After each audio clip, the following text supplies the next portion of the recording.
dreams. Together But you ain't got none because you got bills and responsibility. God damn it. How dare you ruin my song with reality. You ruined it for me. I'm here to be the thorn in your side. God. Reality says no. You have no hopes and dreams. Boo. Now I am a responsible adult and parent. Right. Right. You can't afford to dream. Dreaming are for children and zennials. Oh my gosh. Okay. Oh my goodness. All right. Come aboard and bring along all your dead dreams. Exactly. Remember when you used to dream and you were green? You're dead inside. You're dead inside. We sound good right now. All right. I do. Yeah, we actually sound really good right now. All right, you guys, come on in. Translates. Have some seats. Have several seats. It's going down today. I'm gonna hurry up and eat while I have the chance. It really is. While the chat is pouring in here. And we got a good one today. I even added an extra tag in Twitter. Not Twitter. In Twitch. I even added one so that y'all get in here so we can talk about it. Talk about it. I hope got my snacks. I'm trying to finish this grilled cheese sandwich real quick. Oh, I hear us. Hello? Okay. I'm turning it down because it's like my phone going. I'm trying to make sure everything looks great. I moved myself for today because one day we're going to find the perfect spot. The perfect spot. We're going to find it. One day we're going to find the perfect spot. We're going to find the perfect spot. We're going to have the perfect audio. Yep. We're going to look good. We're going to be perfect. Perfect. All that stuff. Falcon punch. Now, if y'all see me sweating, it's because I turned my fan off. Oh, Lord. Trying to minimize the noise in the room. Don't know if we going to make it. I might have to turn this so low. Whew, ain't nobody in here. I'm going to get up right quick. Goodness. Did you wear that shirt because of Buggy? I wore this shirt because of Buggy. Yep, I did. I was like, I need to look like the pirate that I like. And me likes Buggy. Wow. Not like that. I just think his character is pretty dope. I just think we'll talk about it because I got so much to say about the Buggy in the live action series. Definitely MVP quality. Definite MVP quality. I got coffee to keep myself going. I actually have alcohol. Really? Look at you go. It's literally just triple sec and ginger ale. I wish my coffee had alcohol, but it doesn't. It's been a hell of a week for me. Like, depressingly hell of a week. Well, that's not good. That ain't good. I'm gonna just drown it in this. I still have to be a functioning human adult, so. We're gonna be like, most of our peers in our peer group. We're just doing a drink hair problems away. Until I don't feel a thing. Yeah. I'm already sweating. Oh no. You're right. Like we haven't even gotten started. I'm already sweating. All right. That's okay. Let's get as the lovely humans come in. Let's get the news out the way. It's really not much. If you weren't spending your whole entire time watching One Piece today, the live action on Netflix, which did drop at 12 a.m. United States time. I wish I had known that. I would have got up. Yeah, no, a lot of people are like, what time? And somebody actually posted like all the times for every single country. We were 12 a.m. on the dot, though. Wow. Yeah, I actually woke up because of my baby in the middle of the night. And I was like, well, now I can't go back to sleep. Should I just go watch One Piece? But I kind of forced myself back to sleep because God knows I would have needed it. Right. It's like I want sleep. Right. And I said that like I was going to get up and righteously watch. I wasn't. But Right. I'm just saying, if had I known it dropped earlier, I would have got an earlier start when I did get up. Because when I was up, I think I was up like at 4:45, 5 o'clock. So I could have threw it on and been watching it then. Like I That's didn't start it literally until what I did all day. right. My day was filled with stop and goes of One Piece and a baby. I think I would have made it through all of the episodes Yeah. had I, you know, did that. But that's okay because I made it through most of them, Yep. and And it's you not just, gonna leave stop the me from finale whatever I for gotta say. funsies afterwards. Yeah, I'm Um, gonna watch it, and then I'm going to, the next time we meet, I'm like, oh, okay, let me just get this off my chest. yeah. If it's chest worthy, if It's it's chest eh. But yeah, worthy to come on in, talk you about. guys. We got a little bit of news and a lot of One Piece today. So pop in, grab your drinks, Right. grab your seats. Let's get devious here. Do you have any news? I would have had some news Oh. had for whatever reason because apparently Nintendo did a Nintendo Direct, Oh shit, I missed the whole direct. and yeah, where they Shit. wanted to. I saw like the main thing they were going to talk about, like Super Mario Wonder, which is one Oh. that I was looking forward to, Mhm. and I wanted to see some gameplay footage, which is Yeah. what people in the chat were saying. Gameplay footage. Mm, for whatever reason, it just stayed on that loading screen for It didn't me. do it. Apparently not for everybody else. So I couldn't see it. Mm. Don't know why. So I didn't catch it. But I would have given an update on Nintendo Direct, which seemed like it would have been pretty dope. Yeah. The only other news that I got is more reveal trailers for Persona 3 Reload. However, I am in my older age. I hate talking about games like that because I can't get it until You next year. whippersnappers. Right. So I hate being like, okay, because it's building the anticipation, and it's like, of course, they're goading you to go ahead, pre-order, blah, blah, blah, blah. And it's like, I want to play it now. It's not out now. It won't be out until February, pending they don't do like what happened with Royal and keep pushing it back. Postpone. Remember, well, Postpone. not even Royal. I'm sorry, the vanilla version of 5, where it's supposed to come out on Valentine's. Like, take your heart. Oh. Then it I mean, got the pushed to concept's great, April. but push. Right. But it kept getting pushed, and it's like it lost the whole thing. But we were still excited. Even though three's been out, but it looks great. Yeah. The voice acting sounds great. I can't wait. So I'm gonna talk about it a lot less because it just makes me go, I feel like nothing eh, has come out on time in a long time, in general. Because that's one nothing of I my wanted. pieces of news. Remember those wonderful episodes of Naruto we were going to get? That special? Yeah, I just read about It's that. been Don't tell me postponed. about it. Also postponed. And I heard the word indefinite being used. That word was definitely used. So this was the special episodes from the poll that happened, if I'm not mistaken, right? Right. And there's supposed to be, I think it was like 4 or 5 episodes talking about Minato, and everyone's been looking forward to it because he's a fan favorite, obviously. And Right. so I think they had like 7-8 months to get this done, or almost a year.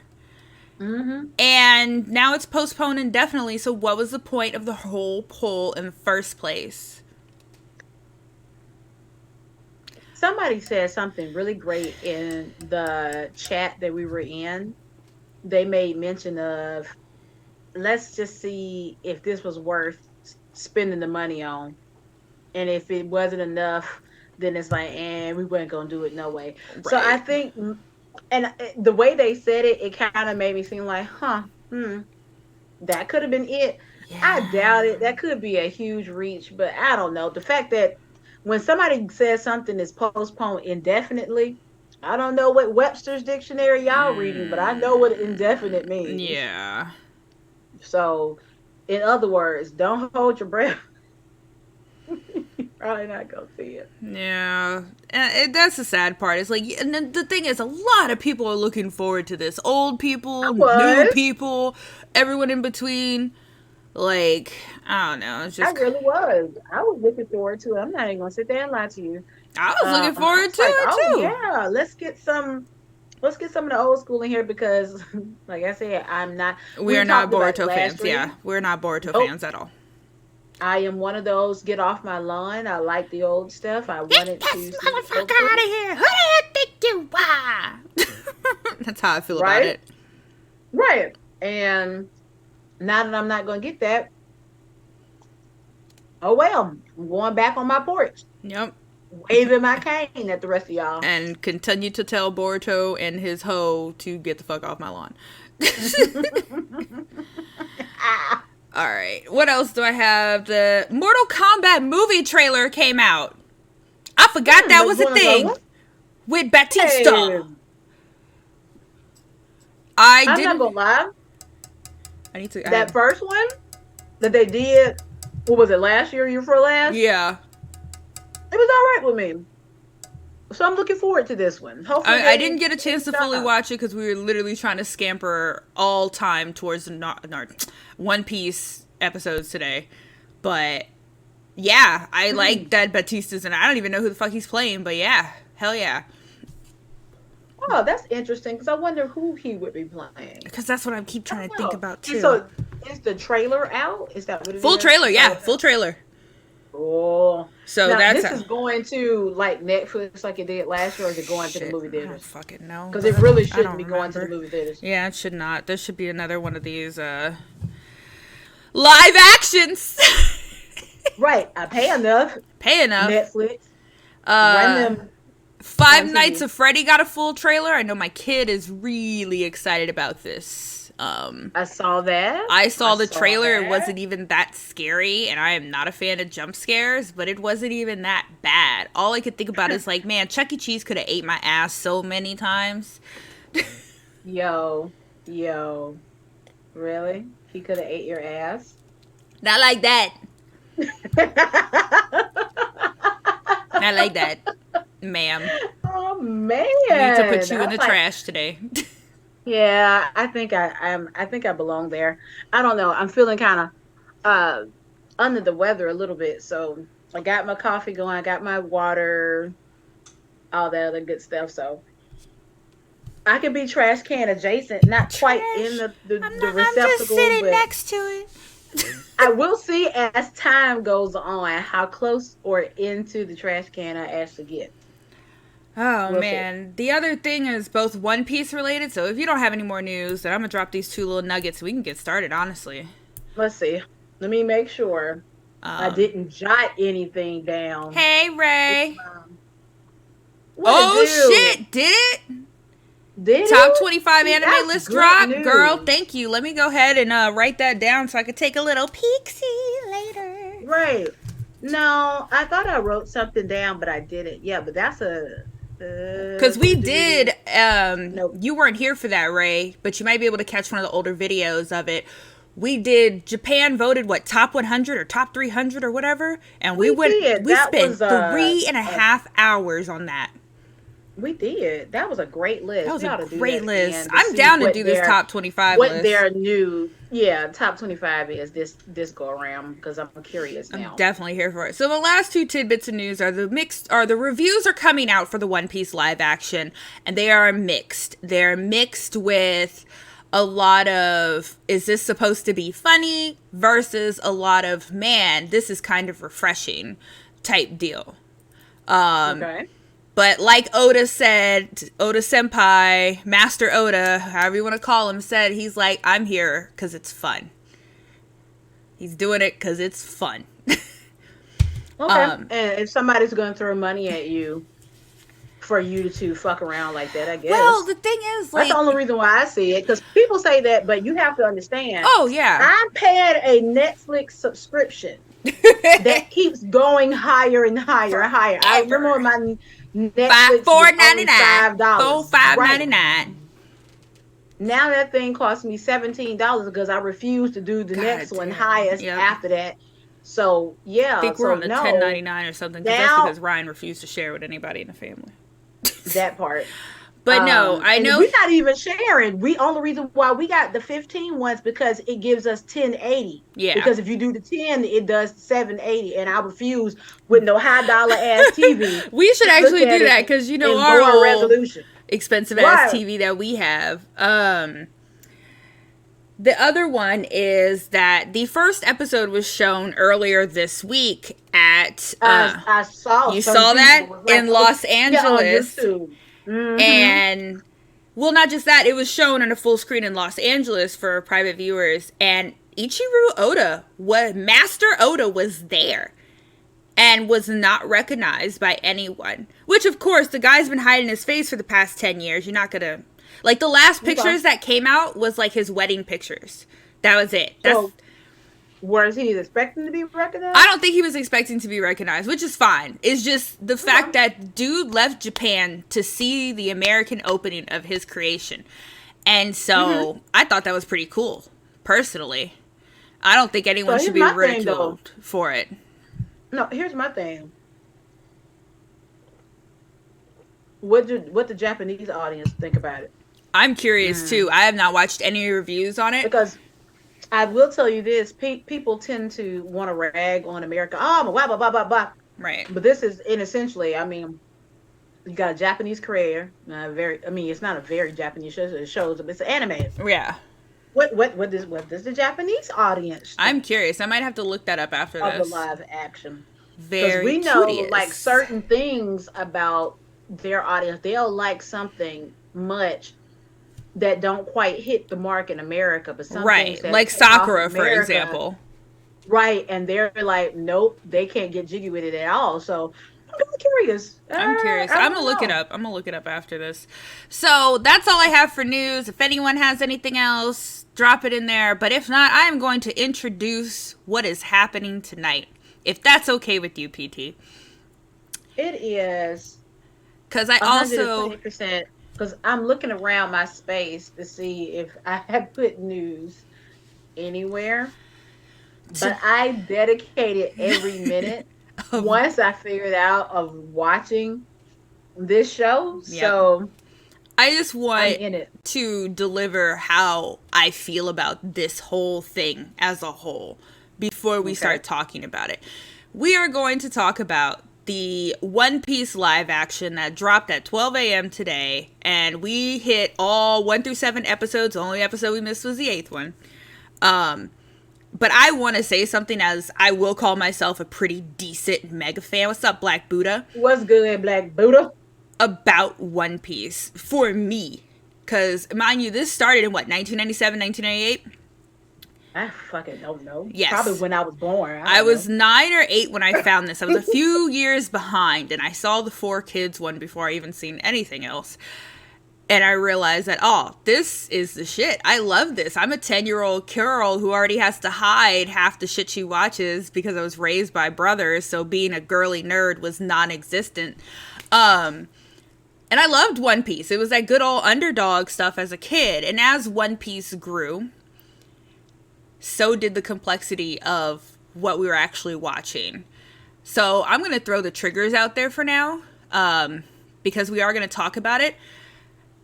There's cannibalism, there's self-mutilation, there's violence, of course. One Piece does talk about slavery, the oppressed. That's the whole entire series of One Piece in general. If you didn't know, is about oppression. If you wanted to sum One Piece up as a moral, it is about oppression. It's about pirates. It's about oppression. Anyway, stop diminishing what I love. It hurts my feelings. It does, because I'm trying to get the point across that I love this series. And to go from this secretly nerdy girl who watched anime and to see it being, yes, there is spoilers, to see it being portrayed as your pop culture these days, I think my husband brought it up. He's like, man, we never got a shirt for that. And I was like, Ryan, because it wasn't popular. There were no shirts with Luffy on it back in the day. Now my kid goes to the park and sees a kid with a Jujutsu Kaisen shirt, and that's normal. Like, this has been normalized, and I guess watching this for over 20 years has put it in my head of like, no, the thing that we loved is actually normal these days, and portraying it on millions and billions are spent on this stuff that we used to have to either hide or hunt down.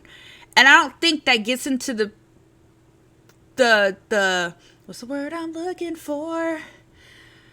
I don't think it's comprehended. And Well, to interject, I'm looking at it like this in my what me and my sister like to say in my big age now. pretty much. Now, because we've talked about it, but I think now I'm starting to gravitate away from what wasn't accepted when I was a kid. Yeah.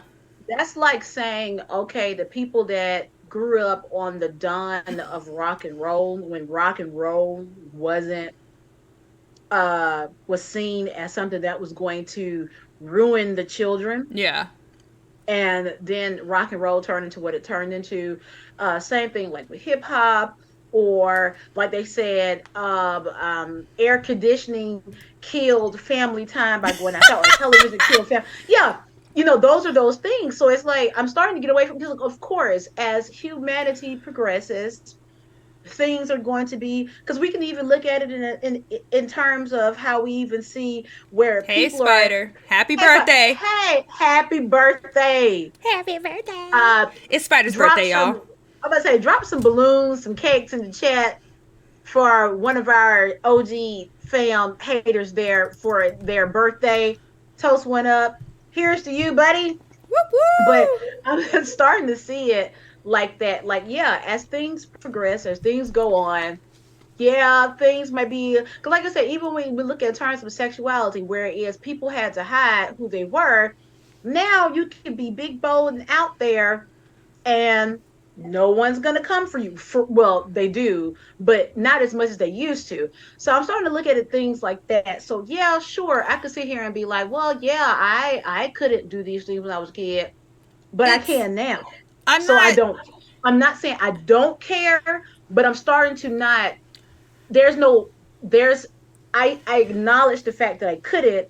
Now I'm moving on to saying, okay, well, now in my big age, I can, if I want a shirt, I can do it. If I want to go to that movie, I can do it. If I want to do that convention, I can do it, and I can post about it, and nobody got nothing to say, because what are you gonna say? You're not gonna tell me in my big age that I can't, because this isn't the '90s anymore. This isn't the '80s anymore. You know what I mean? I think So what I'm trying to portray is my appreciation of how far we've come as this type of nerd community, because this wasn't plausible back then. And I'm not trying to compare us to now or anything. I'm just saying, look what we've come from, scraping 3 episodes on YouTube to now people actually investing in the things that we love. Like, that's what I'm trying to say. I'm so appreciative right now I from get where that. we've come.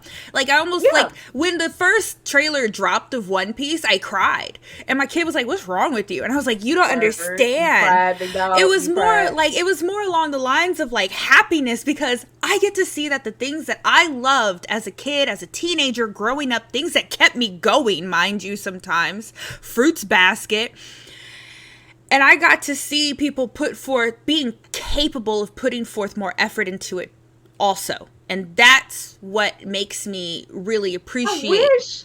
I wish there was something I liked like that. I ain't found it yet. I don't know. Because there's a lot. Because okay. Because all the things that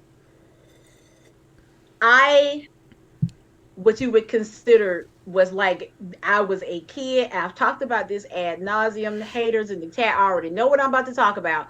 But I told you, I was that kid, full time nerd, can attest to it, that you could not tell me nor pry my fingers away from Teenage Mutant Ninja Yeah. Turtles. I didn't hide it though, because I was a kid. And I didn't put together that I was a girl and you wasn't supposed to be into this. Yeah.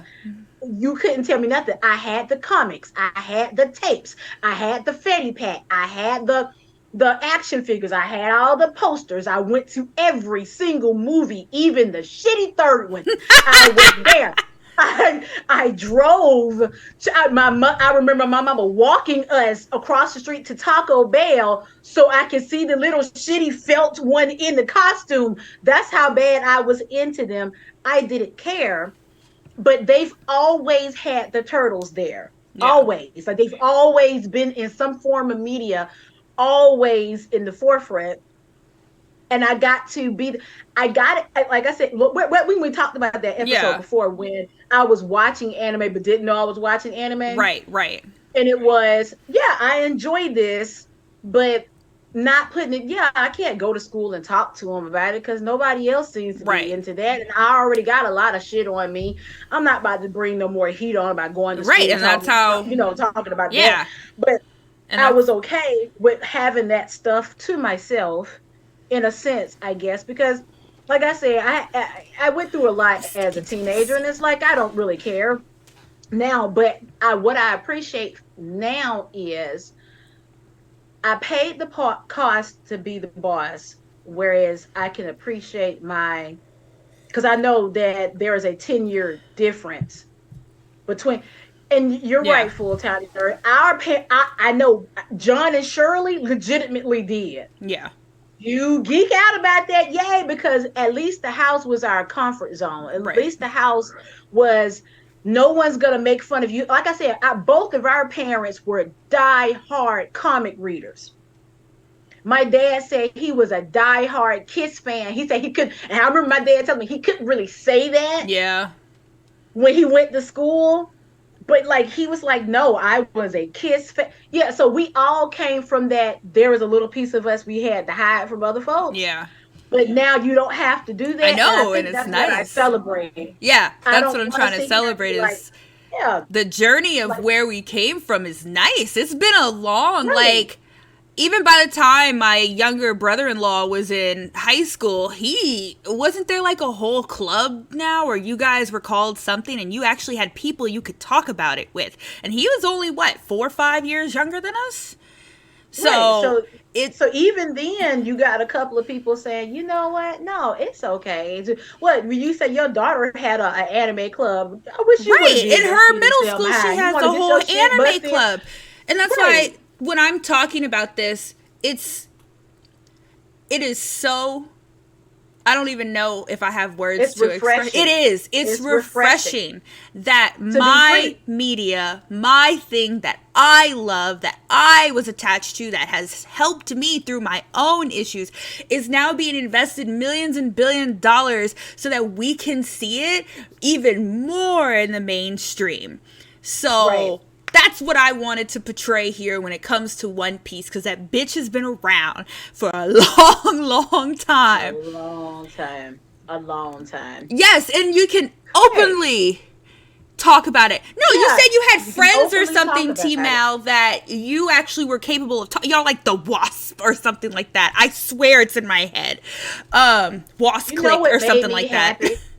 What made me happy is like going to like a Comic-Con where my niece and nephews actually went, and seeing my youngest nephew Northside, like geek out about the people who were cosplaying. He wanted to take their picture and da-da-da-da. And I was like, see, yay, they can do that. They can do that. That's fine. No one's going to ever look at Fat Man and be like, nerd. Right. And if he is, he'll probably curse them out because he mean. So damn. But yeah, no, that's why I'm just saying, just like the One Piece journey, this anime, nerd, manga, video game journey has been a long and now refreshing journey, and that's what I wanted to portray now that we're talking about the live action One Piece and its fruition. Just so y'all know, One Piece live action on Netflix is the most expensive project Netflix has ever put their money into. Ever. And that pisses me off. The production there were some shows, and well, you know, not to deviate from what you're saying, but yeah, like, well, you could have did that for Cowboy Bebop, but we'll get into that. Yeah, and I was about to get, so just so y'all know the stats of the actual show before we start. Ichiro Oda, Master Oda, said that he had people coming to him since before the time skip of One Piece wanting to make a live action. And he had turned pretty much all of them down because they felt like they either wouldn't let him have the creative control that he wanted or at least checking things. He felt like the person doing it was like, oh, I've never watched One Piece, or I've only watched these few episodes, or I'm da-da-da-da-da-da-da. And so he has always denied them access to his work, because mind you, at the end of the day, Oda is an artist. It is what it is. Multi-millionaire artist, sure, but an artist nonetheless. No, Wasp was a gang. Oh my god. The Anchor Boy. I don't know what the fuck was that. Okay, so I remember that was at Northside, and I thought you actually had people to talk about anime with, because you would always talk about it with me. Oh, that's why I'm the favorite sister. Code word for slanging that yayo on the corner, huh? Oh my gosh, I got that anime. Did you get that new anime? All right, anyway. You got that anime, big dog. So, we got it. The director and producer that came to him, high five, one of them is black, tried to show over a 3 or 4 year span how much he loved and appreciated One Piece to Oda so that Oda could give him the okay. And so throughout this whole entire thing, Oda was there for everything. Oda criticized the things they did. Nothing was confirmed or okayed unless Master Oda saw to it, and he made them reshoot shots. He said it in the latest interview that I made them reshoot shots that I felt needed to be reshot, and he had creative control over this. Just like Oda, actually, for those who don't know, of the 17 One Piece movie, Oda had control over about 15 of them. So Oda does not fuck around with his work, is what I've learned over the years. Well, I mean, he's not a unicorn in that sense. Oh yeah, no, he's not a unicorn. So like I said, I've talked about ad nauseum about Tolvers, the author of Mary Poppins. Right. Y'all can say what y'all want about Joanne, but Joanne the same way when it comes to Harry Potter. So Tolkien was like that. Who else was like that? Barry was about that, about Peter Pan. To this day, he even bequeathed it in his will that they cannot. Actually, my kid just walked in from a 4-hour nap. They can't do a lot of stuff without his family's consent when it comes down to his work. So no, there's a history of artists. Yeah, and it's good though, because that's the stuff. Do anything without because you're not going to ruin. Right. And I appreciate an artist that will stay and fight it out or retract it altogether. Which ticks me off now that we're talking about it, about the whole Avatar thing. Because if the creators are saying, I don't agree with it, you don't continue your musty ass and continue on with what you want to do. I think with that issue, unless they gave up their creative control, which they shouldn't have. What happened with that, I think it's the case is the Avatar is not 100% theirs because Nickelodeon had it. And so that's why they can keep working on it, because they bought it from Nickelodeon. I have to look into that because I think there's some stipulations there. Because that didn't stop them from going off to create. They still are. That's what I'm saying. So when somebody has rights to a name, there's only so far you can move without them approving, while you're trying to go off and do something else. So that's something to look into. Yeah, that is, because I don't know if somebody else owns a part of it, you just can't go do your own thing. Yeah, you. I don't know how. I would hate to say, unless they just took the money and ran. Hey, let us have your creation. Here's a few $1 million. Yeah, I don't know. I'm kind of don't sit there and do that. But yeah, but But when that live action come out, we'll circle back to that because we know it's coming. Will. So.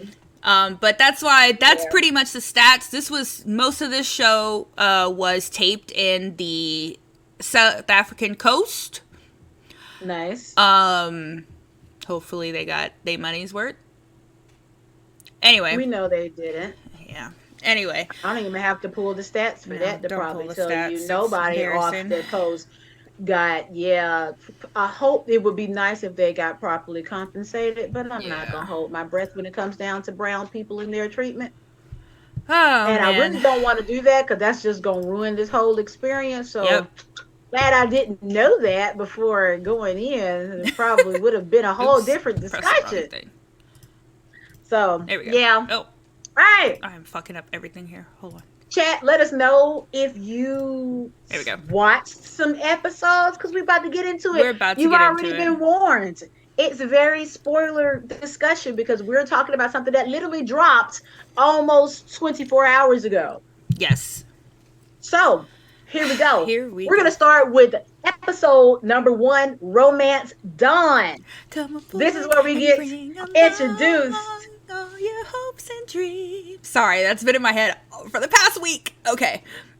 Um, the first episode, let me just say, shout out to Ilia Polino. For those of y'all who know her, she played, if you watch the first episode, she played Captain Alvida, who is where we get introduced to characters like Kobe, we get introduced to Luffy, all that good stuff. But first of all, shout out to Ilia, because if you've ever watched the Sex Life of College Girls, she is I forgot her name. I'm sorry.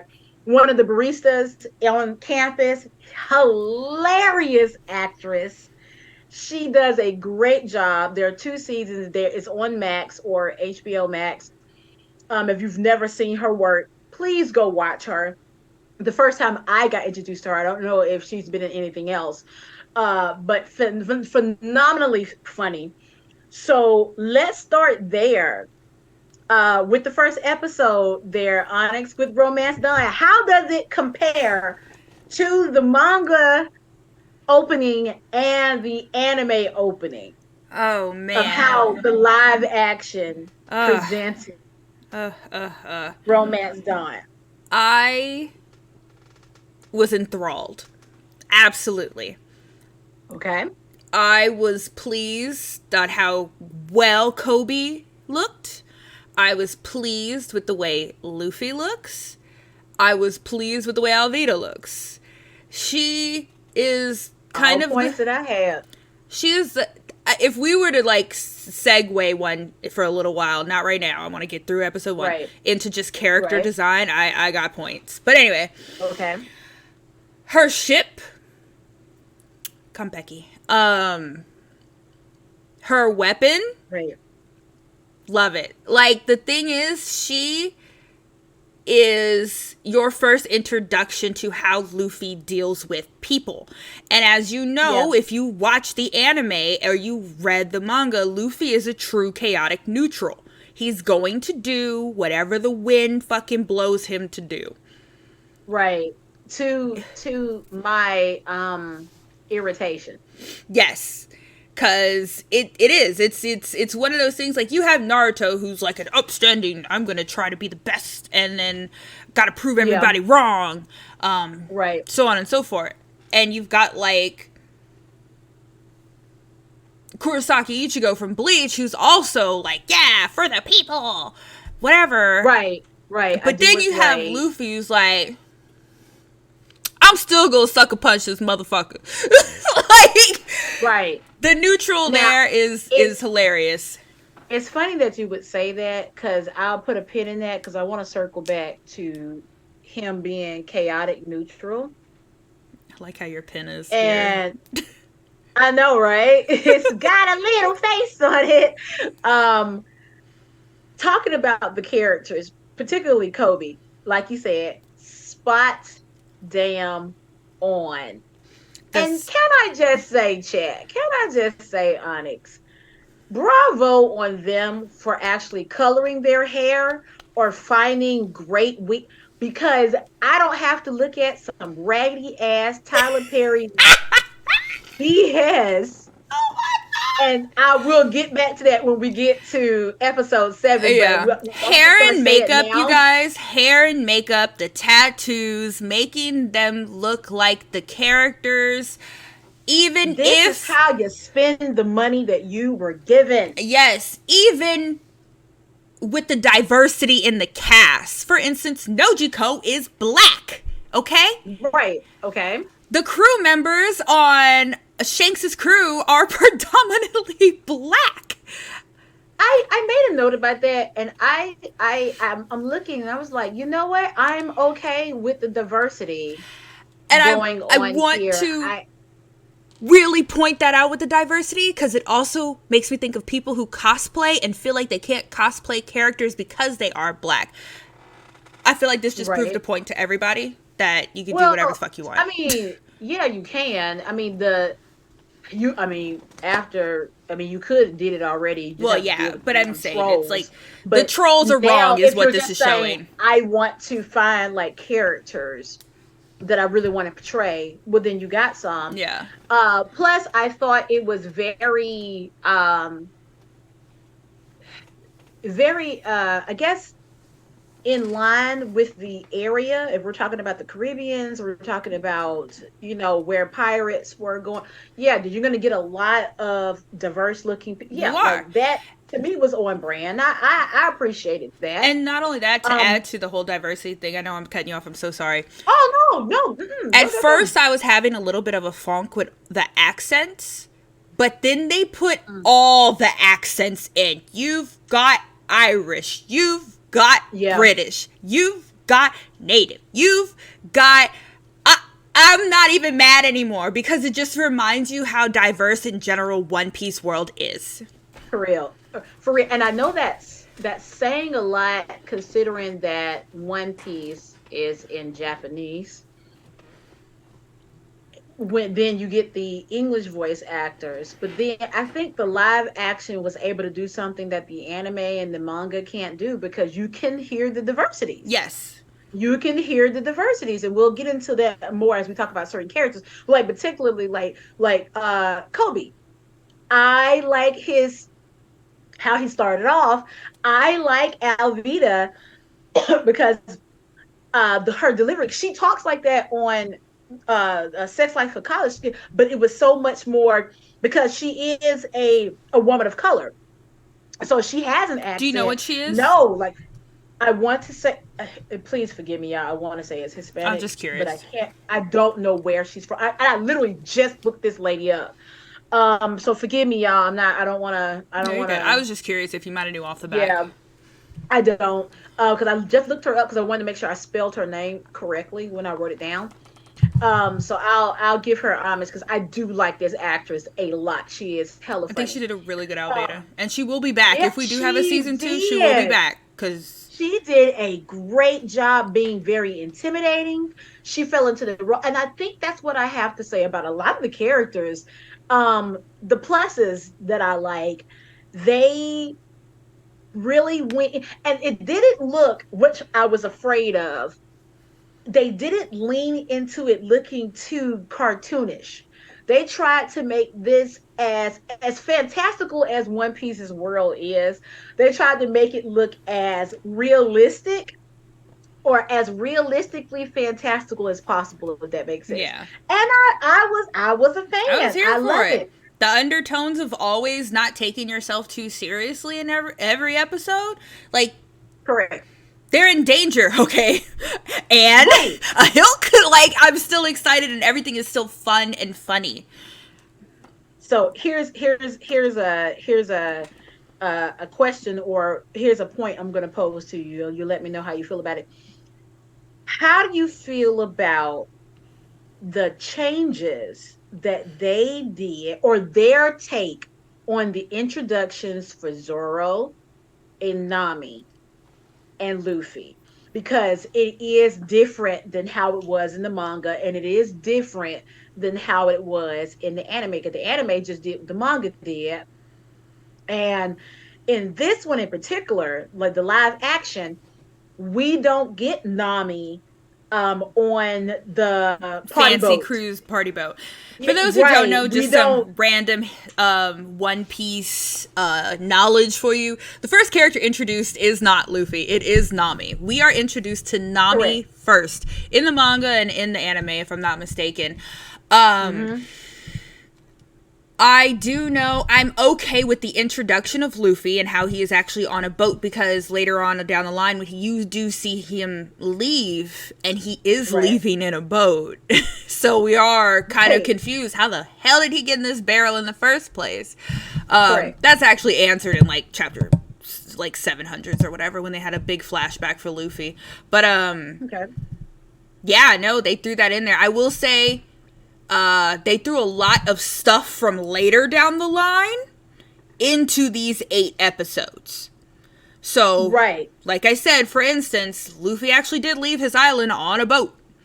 That same boat that took on water, and we do know he jumped in the barrel to save himself, because holy shit. Yeah, because they put that part in there. Yeah. You saw him getting in there, his little boat. He was talking, because at first I thought they were doing something weird with this whole fourth wall breaking, but he was talking to a bird. Yeah. And it was like, oh, okay. Was it a couscous or something like that? I can't think of it. A news coup news, something like that. That's what the birds' names are. Right. Nami being introduced. Oh God, remind me. Oh man. She was also in the bar when shit popped off. I wish we had well, I'm biased because Zoro is my favorite character, but I wish we had more of Zoro and him being out there on that cross, because that, I think, attested to the early signs of some other stuff. A lot of me is going to be like, well, if they would have just stuck with this, or if they would have did this a little longer, brought this point out. I know what happens down the line. So a lot of times I'm like, how the fuck are they going to do this now? Because this character is not existing. So I think personally it shows less of the fortitude that Zoro has by not staying on that cross as long as he did. Because he almost did 3 days, was the original, if I'm not mistaken, or something like that. 5 days. But also the little girl is what kind of motivated him some more, because she does keep bringing him food during those days. I think we're missing that type of fortitude with him, which I wish was there. Oh, dude, I can't hear you. Patrice, come back to us. Come back to us. Come back to us, girl. Come back to us. Get it, come back to us. Get it, come back to us. Are you? I don't know what's happening today. Oh, Lord Jesus. Yeah, it's doing something weird. Can you hear me now? I can hear you now. Yeah. Okay, y'all. Yeah, I looked at that. I saw them with the little girl with the rice balls, and they put him out in the yard, and it was like, oh yeah, you got to give me 7 days, buzz. And we didn't see her coming to give him food. I was expecting Luffy to jump over the fence and do that whole comic thing. He just walks up to Zoro and be like, hey, you want to be in my crew? Right. He pops out of the ground here in this one instead, and he was like, oh, okay, well, if you don't want to, can you close this behind me? Blah, blah, blah, blah. Yeah. So it's just little changes like that. I think that's what I was saying earlier. Did it, to you, in your opinion, because I will Did it make anything better or worse? No. Correct. I get it, but sure, I'll let it go. It's not hurting my feelings, but it's not also like making me feel any better about things. Do you think they did it for sake of time? I think they did it for set piece, because if you didn't notice in the set piece, what do, Tiny? What do? Tiny. If you didn't notice in the set piece, just so you know, your mic sounds echoey now. It was great earlier. I don't know what's happening. Yeah, it was down here, and I'm scared to put it back down here. Hold on, let's see. I'm gonna watch. Y'all let me know. Y'all. Nope, you're gone again. Baby, come back. Can you hear back. Now I can hear you. Okay. Yeah, no. Right. With Nami's introduction, God, how is she introduced again? We saw her hold, I'm dying, help me, and stealing Buggy's boat. And then she got a boat. Yeah, she steals the boat that way. That was proper.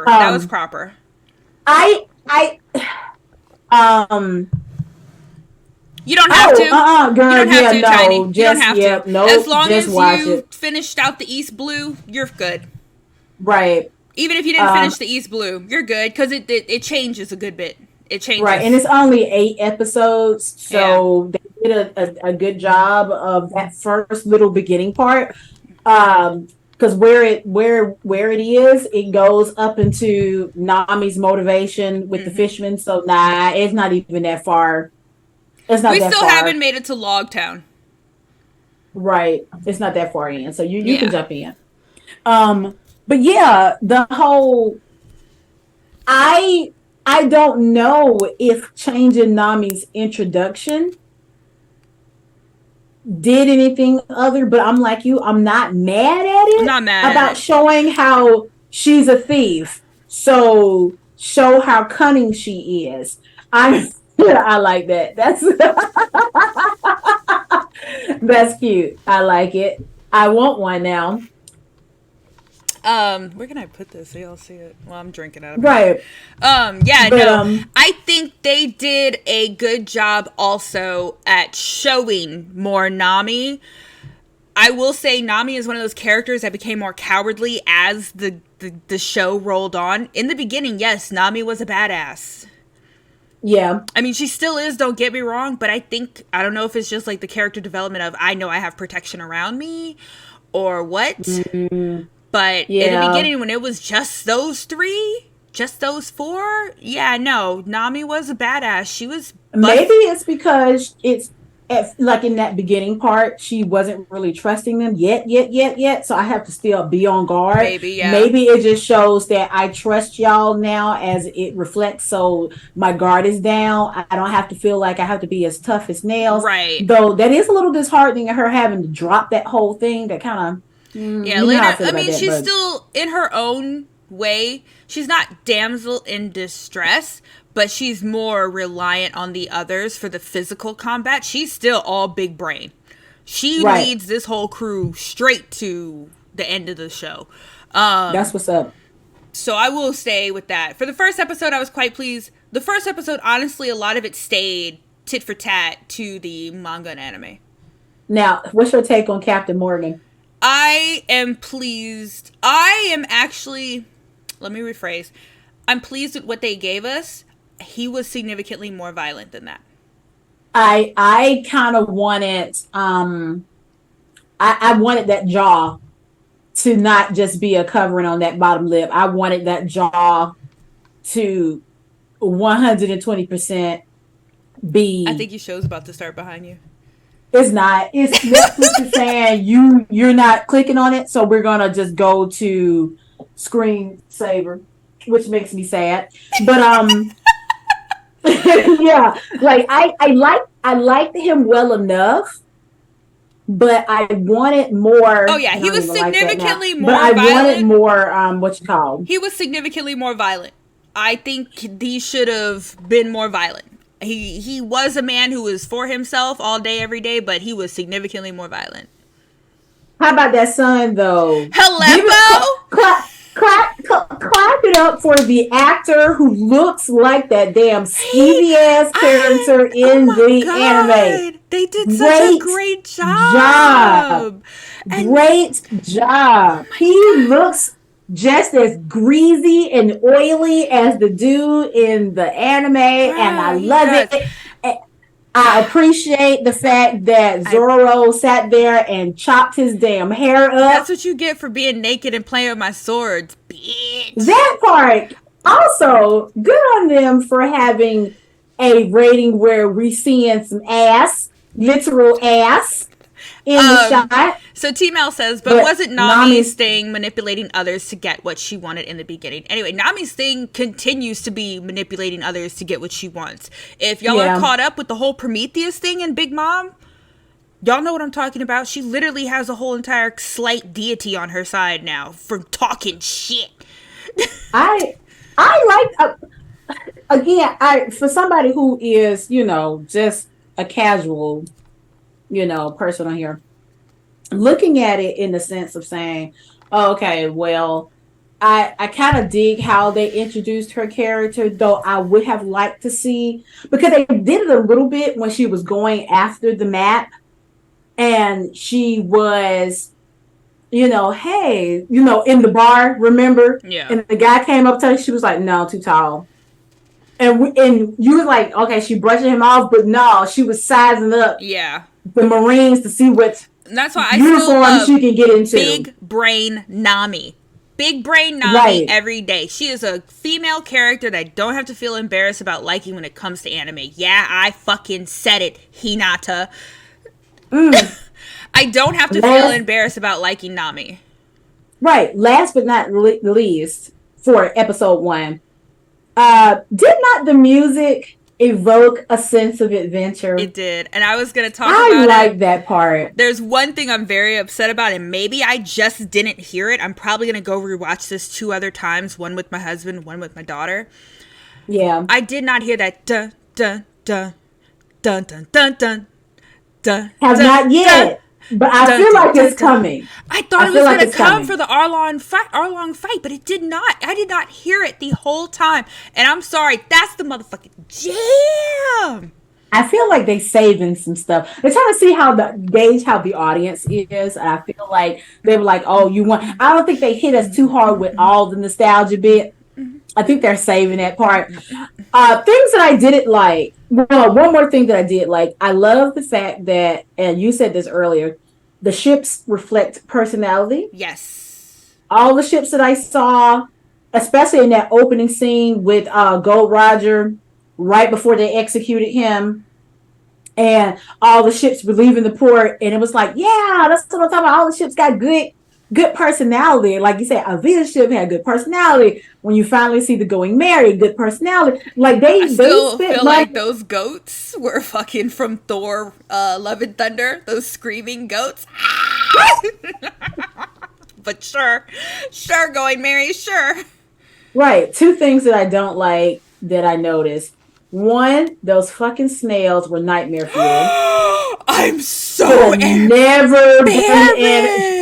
They should have never been in real life. Do that for the cartoon. I'm sorry. I always like thought Din Din Mushis were absolutely adorable. I even had the bit as a ringtone on my phone for a very long time, and they just made them fucking nightmares. Chat. If y'all watch the show and y'all see those snails, those things are horrific to look at. And she put one in her ear. She popped it in, and I was like, all I can see is, what's that alien show where they drop y'all know, I'm sorry, my Animorphs dropping yurts down in your ear. Oh my God. Because it's a worm. Yes. I'm good on that. I was not pleased. The Din Din Mushis are no longer cute. They make me sad to look at them. Yep. And they don't even do the they do the they do it. Yeah, I'm about to say it's just not it's not yeah, but it's like I want. Yeah, it's not. It's they did not. Yeah, yes, they did not come across. I love the Din Din. They did not translate well. It's like someone didn't call them and tell them like how they told them about Sonic the Hedgehog, like that. Yeah, no one called them to inform them. Like maybe I would have been okay if they had just made them look like that, but they was like just hard phones. They don't have to talk, don't move. Because that part where Gob is feeding one in that one, and I was like, why are you feeding? I don't like this. I don't like this. I don't like this. It is gross. It is gross. It is gross. It was. That was gross. Garp feeding him lettuce and just going. Right. I was like, I don't like those lips. Oh no. I don't like those teeth. So a reminder for those who might not know, the Din Din Mushi usually take over the form of who they're talking to.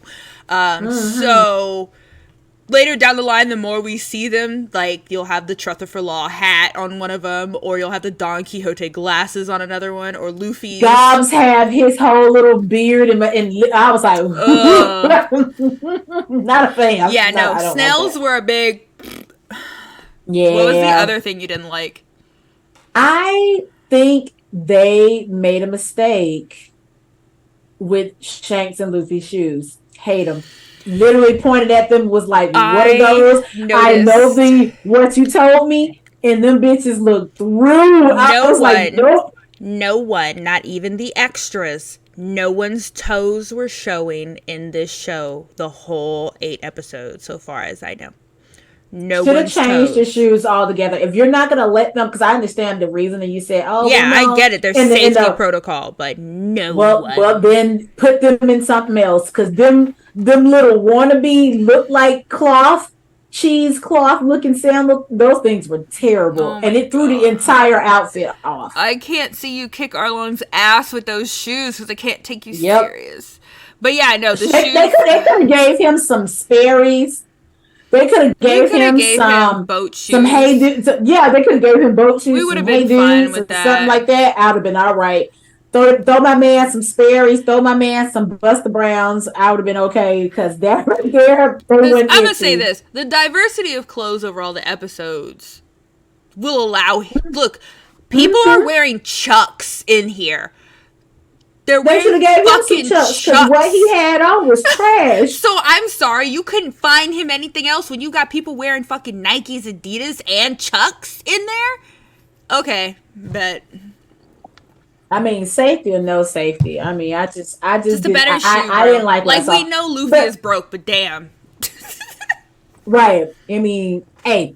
All right. So moving on to episode 2, The Man in the Straw. Well, before we do that, so overall impression, episode 1, did it make you feel like you wanted to watch more? I did. It drew me Okay. in. I smiled and cackled the whole time.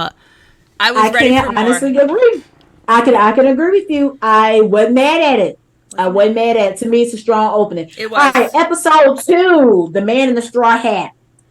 This is where we get, because we got the teaser at the end of the first Yeah. episode, but enter my favorite pirate, Buggy. The fucking clown. I still, like, as someone who has watched as long as I have, Buggy still, I underestimate him every single time. Every single time he's on the thing. I underestimate him. What I love about it is I'm glad that I liked him in the anime, and it didn't diminish when I watched it Y'all. live. Buggy might I'm be the... glad they didn't do that. I hate to say this. Buggy might be the best part of this fucking live action. He's great. He is great. I'm gonna say it because I did mention it to you earlier. I'm glad that he didn't lean into Heath Ledger's Joker. Yeah. There's one particular scene where he's in the big top, where he's torturing Luffy, and he almost does that. Let me tell you, and I was like, you're gonna make me hate the character, but it's like he told himself, no, don't do that, don't do that, don't do that. Let me just lean into Buggy, because Buggy in himself is already menacing and dangerous. And they let him be He has menacing the too. I was quite personality. pleased with it. Right. I know we didn't get the whole town as a set like we did in the actual fight, but I Yeah. think the shockingness of her stepping out and seeing the town already rancid and the people as laughing slaves in the big top was enough to show you how dangerous Buggy really was. Yeah, because I'm okay with that change. Because, like you said, we didn't get the scene where Buggy comes in and he starts throwing those little bombs, like he called them, all over the city, where you're seeing him decimate the whole place. But I think it's a lot more sinister. Like you said, they go out because they've been captured. You come out, you're in the big top. You got these people here that are chained up, so they are forced to look at this show that Buggy has going on. And then Nami goes out and she sees the way that he has decimated the city, and you know that it's reflective of what she has going on in her head about what happened to her. Yeah, so it's like all that's going into play. I think it was an okay change. It makes it a little bit more sinister. Would Buggy look good as a Joker? I don't know. I don't know. I like Buggy for Buggy. I like Buggy as Buggy. The actor, if that's what you're talking about, I think he does a good job at being maniacally menacing. He does a great job. Can I just say that opening shot with him at the end of episode 1 in the chair, chilling like a villain. Yeah, chilling like a motherfucking villain. It was great. And there's so few instances where I was like geeked about anything, but that shot of him in that chair. Oh, and here's the other thing. So let me get your take on this. Okay. How did you feel about the CGI work of him demonstrating the chop chop power? I think when it was one or two or three or four pieces of him roaming around, it was fine. When they got to all the body parts and they kept him like little buggy man. Shut up. Shut up, T-Bow. I think it was okay when they got to him. When it was just one or two pieces floating around, even when his head came off a few times, it looked really crisp and good. Landed in that lap, yes. Landed in that lap, he turned around. Flipped down and was like, hey! And I think they did a really good job at that. And I think we got comfortable with it, and they kept him headless later on down the line, and I didn't like that anymore. Yeah. I will say I was expecting it to look a little bit more cheesy, the CGI. I'd rather laugh for Buggy, though. Orochi is a bitch, and we hate him in this house. Don't worry about it. You're not there with us yet. One day, maybe. I don't even know if I ever will be. One day, maybe. Right. I thought the CGI was going to look extremely corny. Same. Oh, to backpedal a little bit, like with the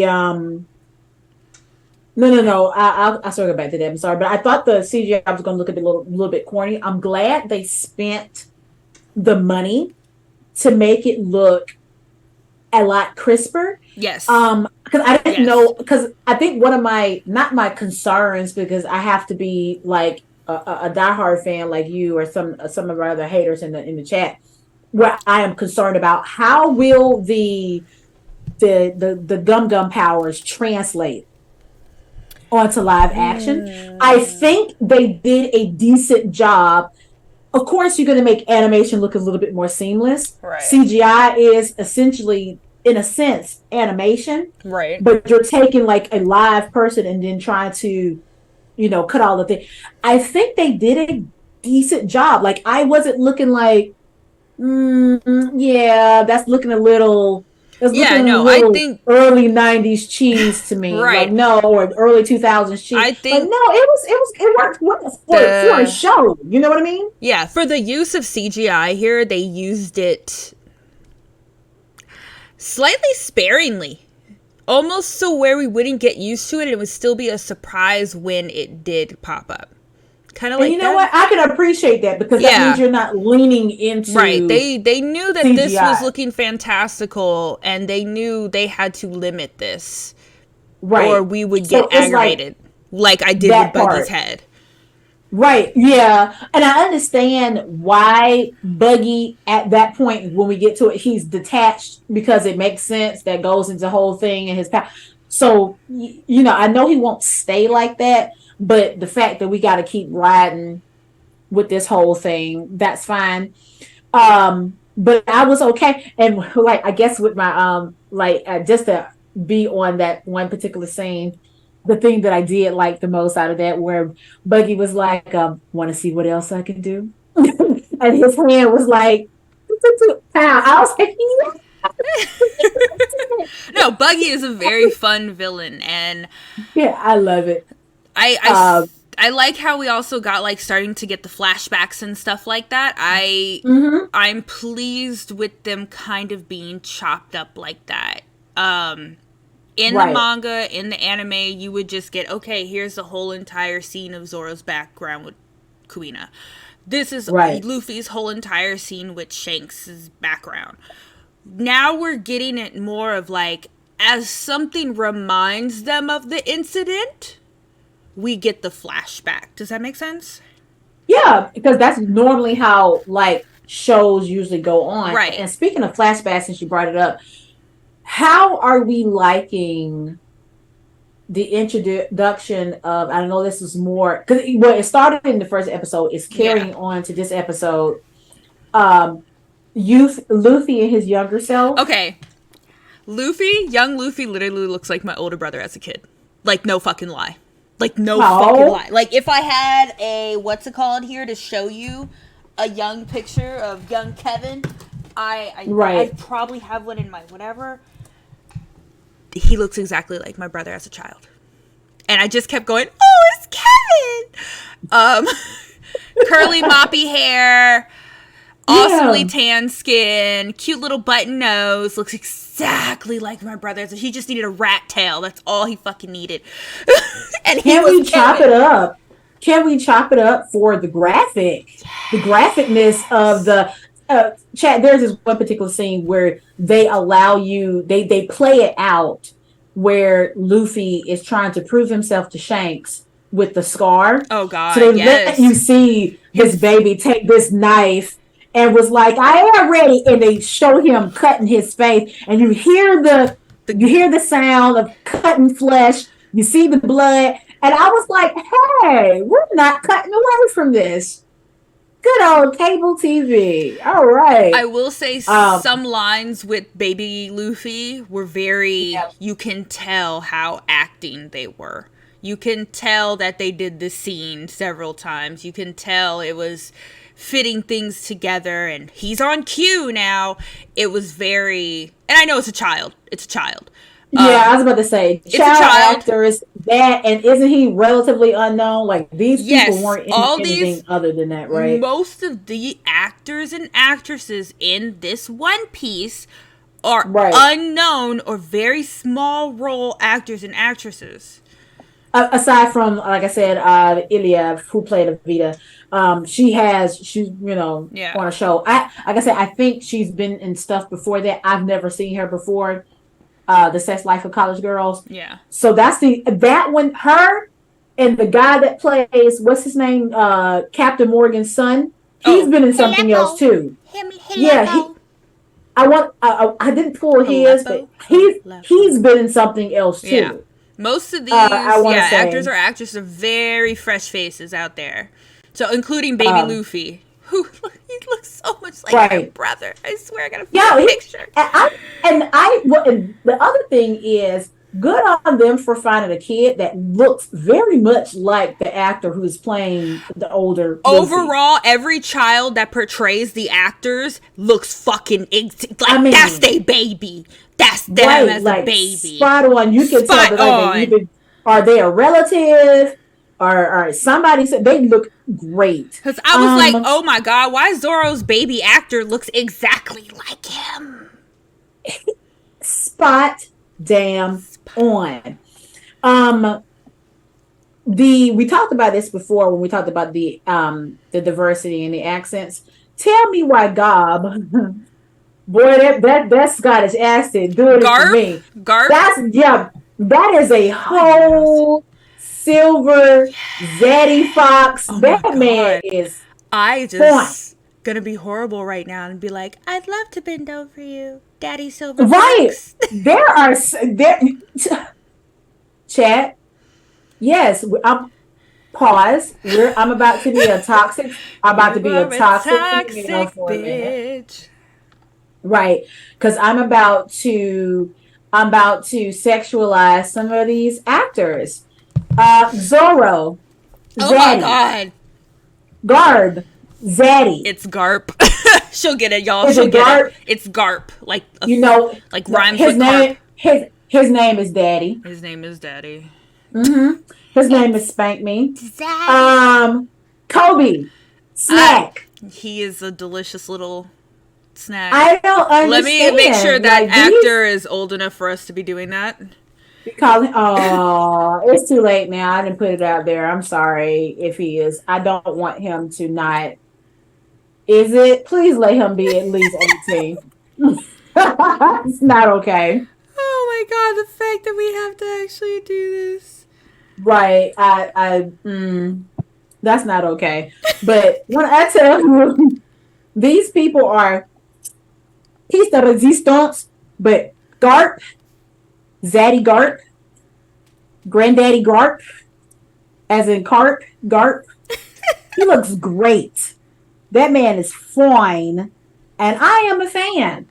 Morgan I love it. Davies. I feel like he's still in high school, and I feel some kind of way about it.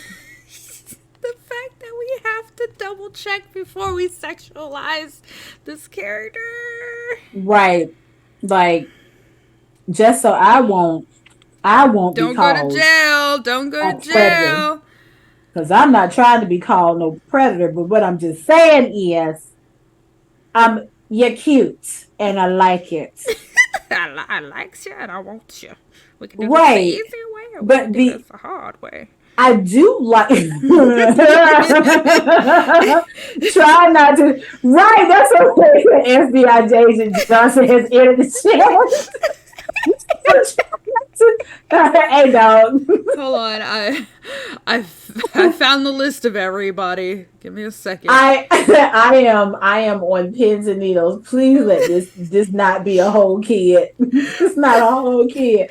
Somebody baby is Oh my underage gosh. child. So they don't want me to know because they want me to get in trouble.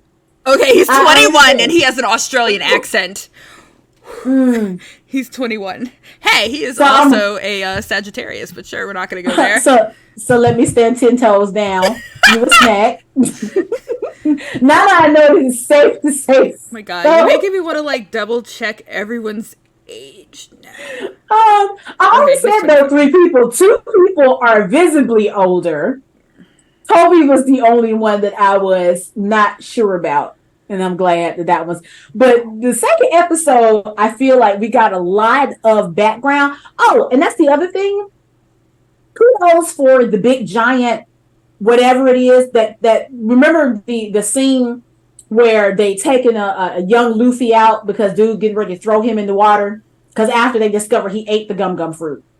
Remember Shanks was trying to stop him from doing something, stretch his arm out. And the Sea So he King. realized, Those he's are like, Sea what did you do? Kings. Yeah. Right. So he gets ready to throw him out. So yeah, like the big. So is that the thing? That's a Sea King, The Sea yeah. King? Yeah, Yeah. that's very important later.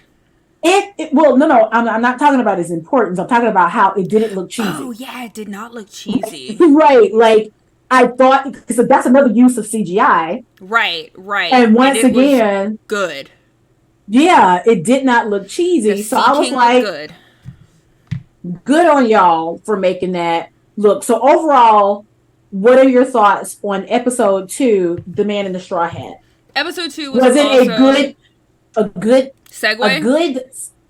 A good balance or a good what you call that?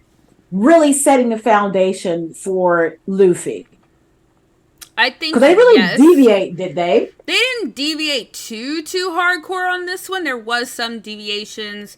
Shanks was in the middle of the water. They weren't on a boat when he lost his arm. Sure, whatever. Correct. It's literally not a big deal. The fight.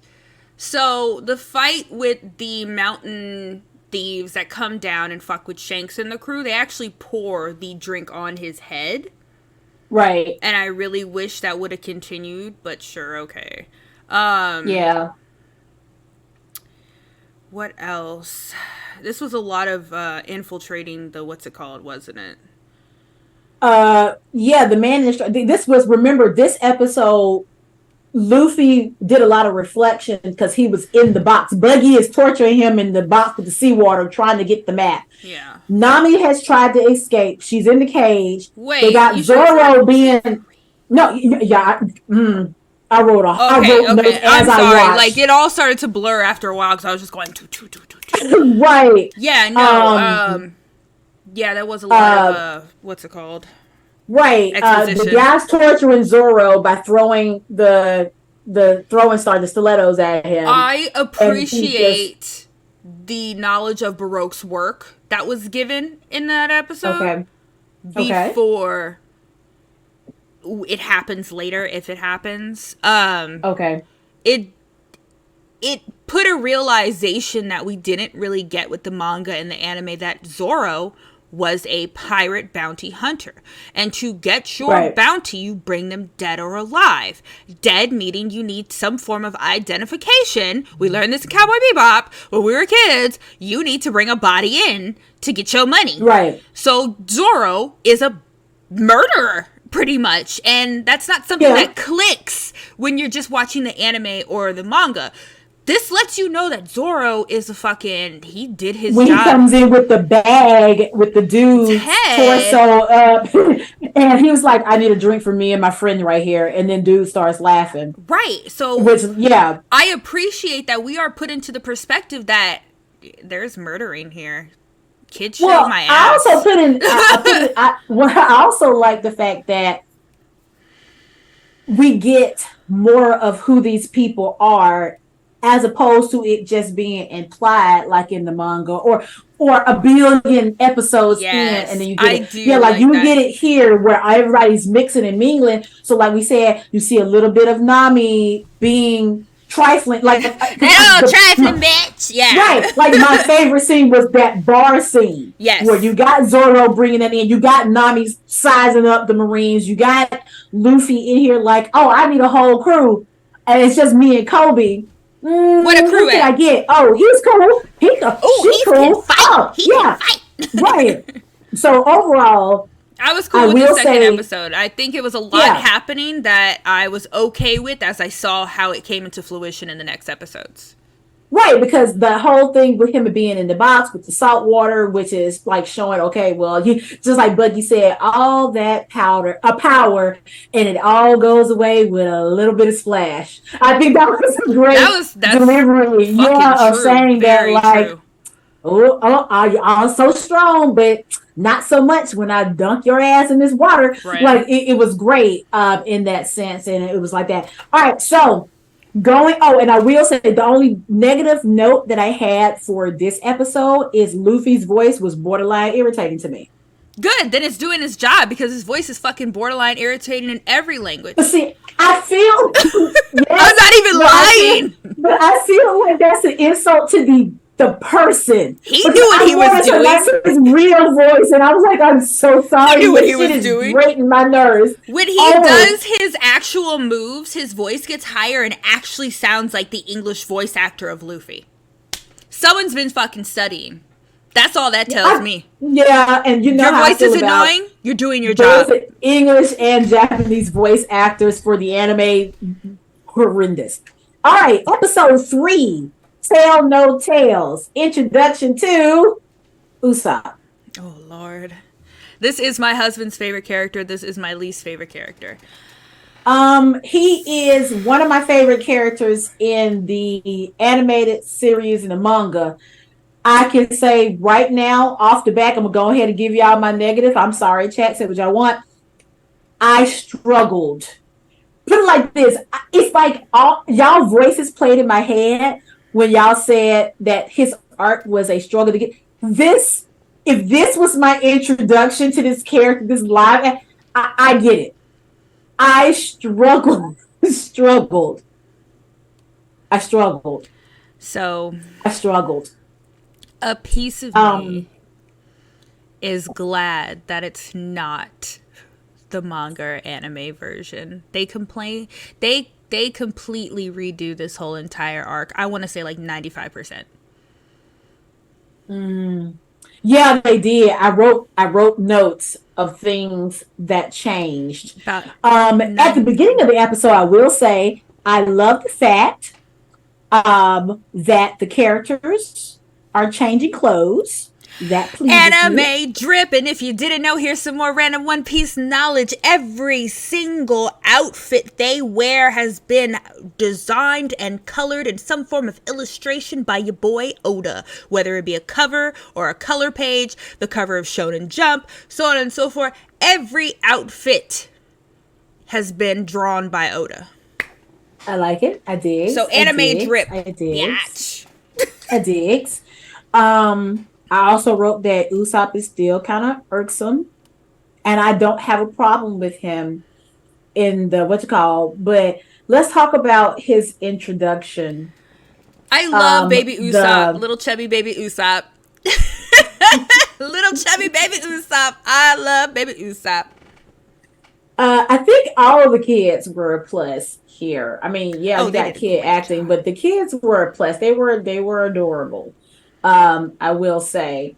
I made notes of the things that they changed. It's a lot. It's a lot. It's most of His- the arc. Yeah, his back, well, like even talking about baby Usopp, it's got shaved down a lot. Like you don't see him, telling the things. You don't see him. You get that one and a half scene of him saying, "The pirates are coming." Yeah, I Pirates think are we coming." got 3 flashbacks in a 3-minute span of him saying pirates are coming. And I made a note to compare that to the number, and we're just on episode 3, but keep in mind, chat, these episodes are almost an hour long. Like the first episode was like over an hour, and then they're creeping up on an hour the whole time.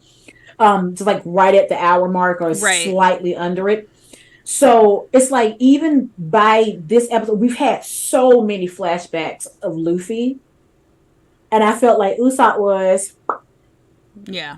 And it's like, well, yeah, we're with an episode called "Tell No Tales" and understanding how Usopp is as a character. I felt like kind of sort of we needed a little, like they did it. Mind you, this was Usopp's episode. So in the beginning, when they show the One Piece sign that says One Piece, they have the Jolly Roger of who we're focusing on. Right. So it had the buggy Jolly Roger. It had, and I hated disappear. Yeah, but the O where it says One Piece, when they show it's One Piece, they had the Jolly Roger of who the fuck we're talking about in this episode. Yeah. So you had Zoros, you had Namis, you had Luffy's, you had Buggies, you had Kuros, you had all of them. And then you had Usopp's. And Usopp, I felt, between changing his whole entire story. Like, I'm telling y'all, fucking 95% of the story has been changed. I'm still trying to decide if it was worth the change or not, because the original Usopp arc made me angry. Because I hated it. I hate Usopp's arc.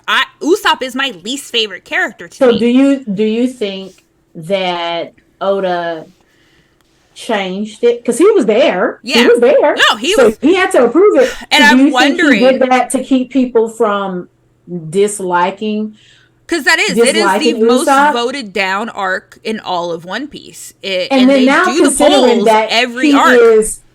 He is visibly brown. We don't want people hating the brown guy, right? Right. So do you think that was a part of it? I feel maybe, because like I said, let's talk about some of the changes. Let's talk about some of the changes. It's a lot. Let's talk about the changes. One of my biggest things with it is we didn't get the build up of him over the years of him telling these tall tales, because that's important to who he is. Being fucking drunk. Being fucking drunk. His gum power. It would have to be the fact that he couldn't get drunk. No matter how much he drank. So why is the rum always gone? A follower asked, Spider asked, if Jack Sparrow was in One Piece, what would his devil fruit power be? And it would either be locating rum. But that's what I said. Or just not being able to get drunk. His inability to get drunk. I agree with that. No matter how much he drinks. So and because he couldn't get drunk, it makes him violent, because he is searching for. He would be a villain. He'd be a hellified villain. Like he is searching for that drink to finally break through. Like he's angry because curse him eating that fruit. Yeah. Now he can't. Yeah, like it's funny. So, what were you saying? I feel like the build-up was important. They showed us a minute and a half of him going around yelling there's pirates. I don't think the build-up was good enough. I don't think it was good enough. Correct. Because that one scene, I'm sorry, that one scene where his mother was like, oh, Usopp, you gotta stop. But there was like this, if you remember that arc, there was a lot into his mother waiting for the dad. There was a bitterness to him. Yeah, and it was I needed to pull a little bit more at the heart. It makes it hard to connect, because now we got the character that's like the boy that cried wolf. And mind you, or is he? It's not like he's not important. Correct. And I feel like that was left out. The other change that I didn't like. Well, I didn't say I don't like it, but it was visible. His interactions with Kaya in the anime was mostly done in a tree. They shortened that down in this episode to that extent. They talk about it, they breeze through it, but that big major exchange where he talks about the fish and the pearl, when he brings it to her, that was done in her bedroom. Right. Go ahead. No, just to, because I know you got thoughts on that, but I kind of like the fact that, like, you wouldn't have been allowed in the house like that. That's part of the like that secret friendship y'all had. To me, it's one. It goes back to that. Was that a change that was necessary? I don't think that part mattered. I think we needed to see more that he's been doing this with Kaya for a very long time. I think that Correct. being taken out, where he would go in the tree even as a young kid or whatever, even if it was him going into her room and talking shit or whatever, they needed to show how heavy that relationship was. Correct. And we didn't get that. No. You got got the whole shipyard thing with him working on the ship where he was like, oh no, my best friend owes this. And Bessie. da da da da. Yeah, let's go over there. As opposed to, like I said, I don't think they spent enough time I'm disappointed, allowing but also, like we said, characterization. was it worth it? Maybe. Well, it may have been a lot of people's downvoted. I didn't have a problem with it because as long as like when I had to watch it when we talked about the first arc, I didn't have a problem with it as long as the characters are introduced and set up properly. Yes. He had a good introduction. He did. It was set up properly. Everybody's background wasn't going to be the same. Here you go. You got this kid who also, just like Luffy, idolizes pirates, but that's because of his dad. Right. And he having this whole vision of, yeah, it's okay. My dad left us to because the call of the sea and blah, blah, blah, blah. And the pirates are coming. And I'm Usopp the Great. And buzz, and it's just me and my mom. And there's a set of, like you said, it's a bittersweetness. Yeah, it is. There is an undertone of I am still kind of bitter about. And then Luffy comes around and you're hanging with my dad more than I've ever hung with my dad. Right. Like, but you got to see him. And it's like, I kind of got to push through that and be like, wow, that's great. Da, da, da, da, da. Right. Or like you said, give us at least because in an hour, I felt like we could have did that. Gave us a progression of how you met Kaya. You going by to see her, the building of friendship, the separation of the classes. You have like you're the elite. How did you get to be close to her like that? Da, da, da, da, da. There was so much that was missing where I felt like it relied too heavily on your knowledge right. of the I agree with that. I was not too manga. pleased. Like I said, I still don't know how angry or upset I am about this big change because I don't care for the Usopp arc in general. It does its job introducing Usopp and even solidifying his place in the crew. But right. the way the live action did it, because it knows that it's it's just a shitty arc. And everyone hates it. The way they changed, like I said, it is 95% change, dude. It is rushed. It is rushed. You felt it. Okay. And I don't say that too often about certain things, but this was like, we have to hurry up and get Usopp stuff out the way. Because even when maybe that was a general concession. Maybe it was because it was so disliked across the board, whether it be manga or anime or whatever. My baby's home. Right. Maybe they felt like, let's just go ahead and get this out the way because we don't want people to not watch this show. Right. Because no one likes Usopp. Like, we don't want that to... Well, hey, Cabbage Patch! Here's my baby. She watched One Piece with me today. Well, I know. Now, tell us, Jade. Tell them, Jade. Did you feel that Usopp's introduction in this episode, in episode 3, Telling the Tales, did you feel like it was rushed? She's just looking at Daddy. I think she does. Right. Oops. That she turned her face. I think she agrees. Like but yeah, no, I felt like it was super duper rushed. I felt like they had to get him out the way. I don't like how they kind of the undertone in the anime and the manga, how Kaya and Usopp feel about each other. You didn't have to go with suck face. We didn't really have to see that. Okay, I wasn't mad at it, but simply because I felt like it was endearing. Because, like you said, it was y'all had these feelings anyway, but y'all were separated for a reason. Right. I will bring this up because I want your thoughts on it. I thought was done well because this is something we said that we thought we were a little scared on. The portrayal of Mary, the sheep I am so sad. You know, he survived in the anime and the manga. He survived. Mary is alive. Oh, well, maybe they'll circle back to it. Well, he's The dead. They said godchild he's is dead. here. Your uncle Tyler said that he says hello. You wanna What say- I guess I brought him up Hi, was, Uncle how did you feel about his makeup? Okay, so How did you feel like the I'm gonna talk about the makeup of everyone in that episode. Kaya actually looking very sick. Good job. girl? Good Yes, job. Thin, Yes. pale, sunken eyes, chapped lips. Whew, they did That's, it. I'm about to say, oh yeah, she looked horrid. And I Yes. was like, yes, she looked sick, like somebody was poisoning her for 3 years. Yes. That's how you're supposed to look. Just like you about to die. Mary's outfit and Mary himself. I'm so sad they actually killed him. It's very upsetting because he did live.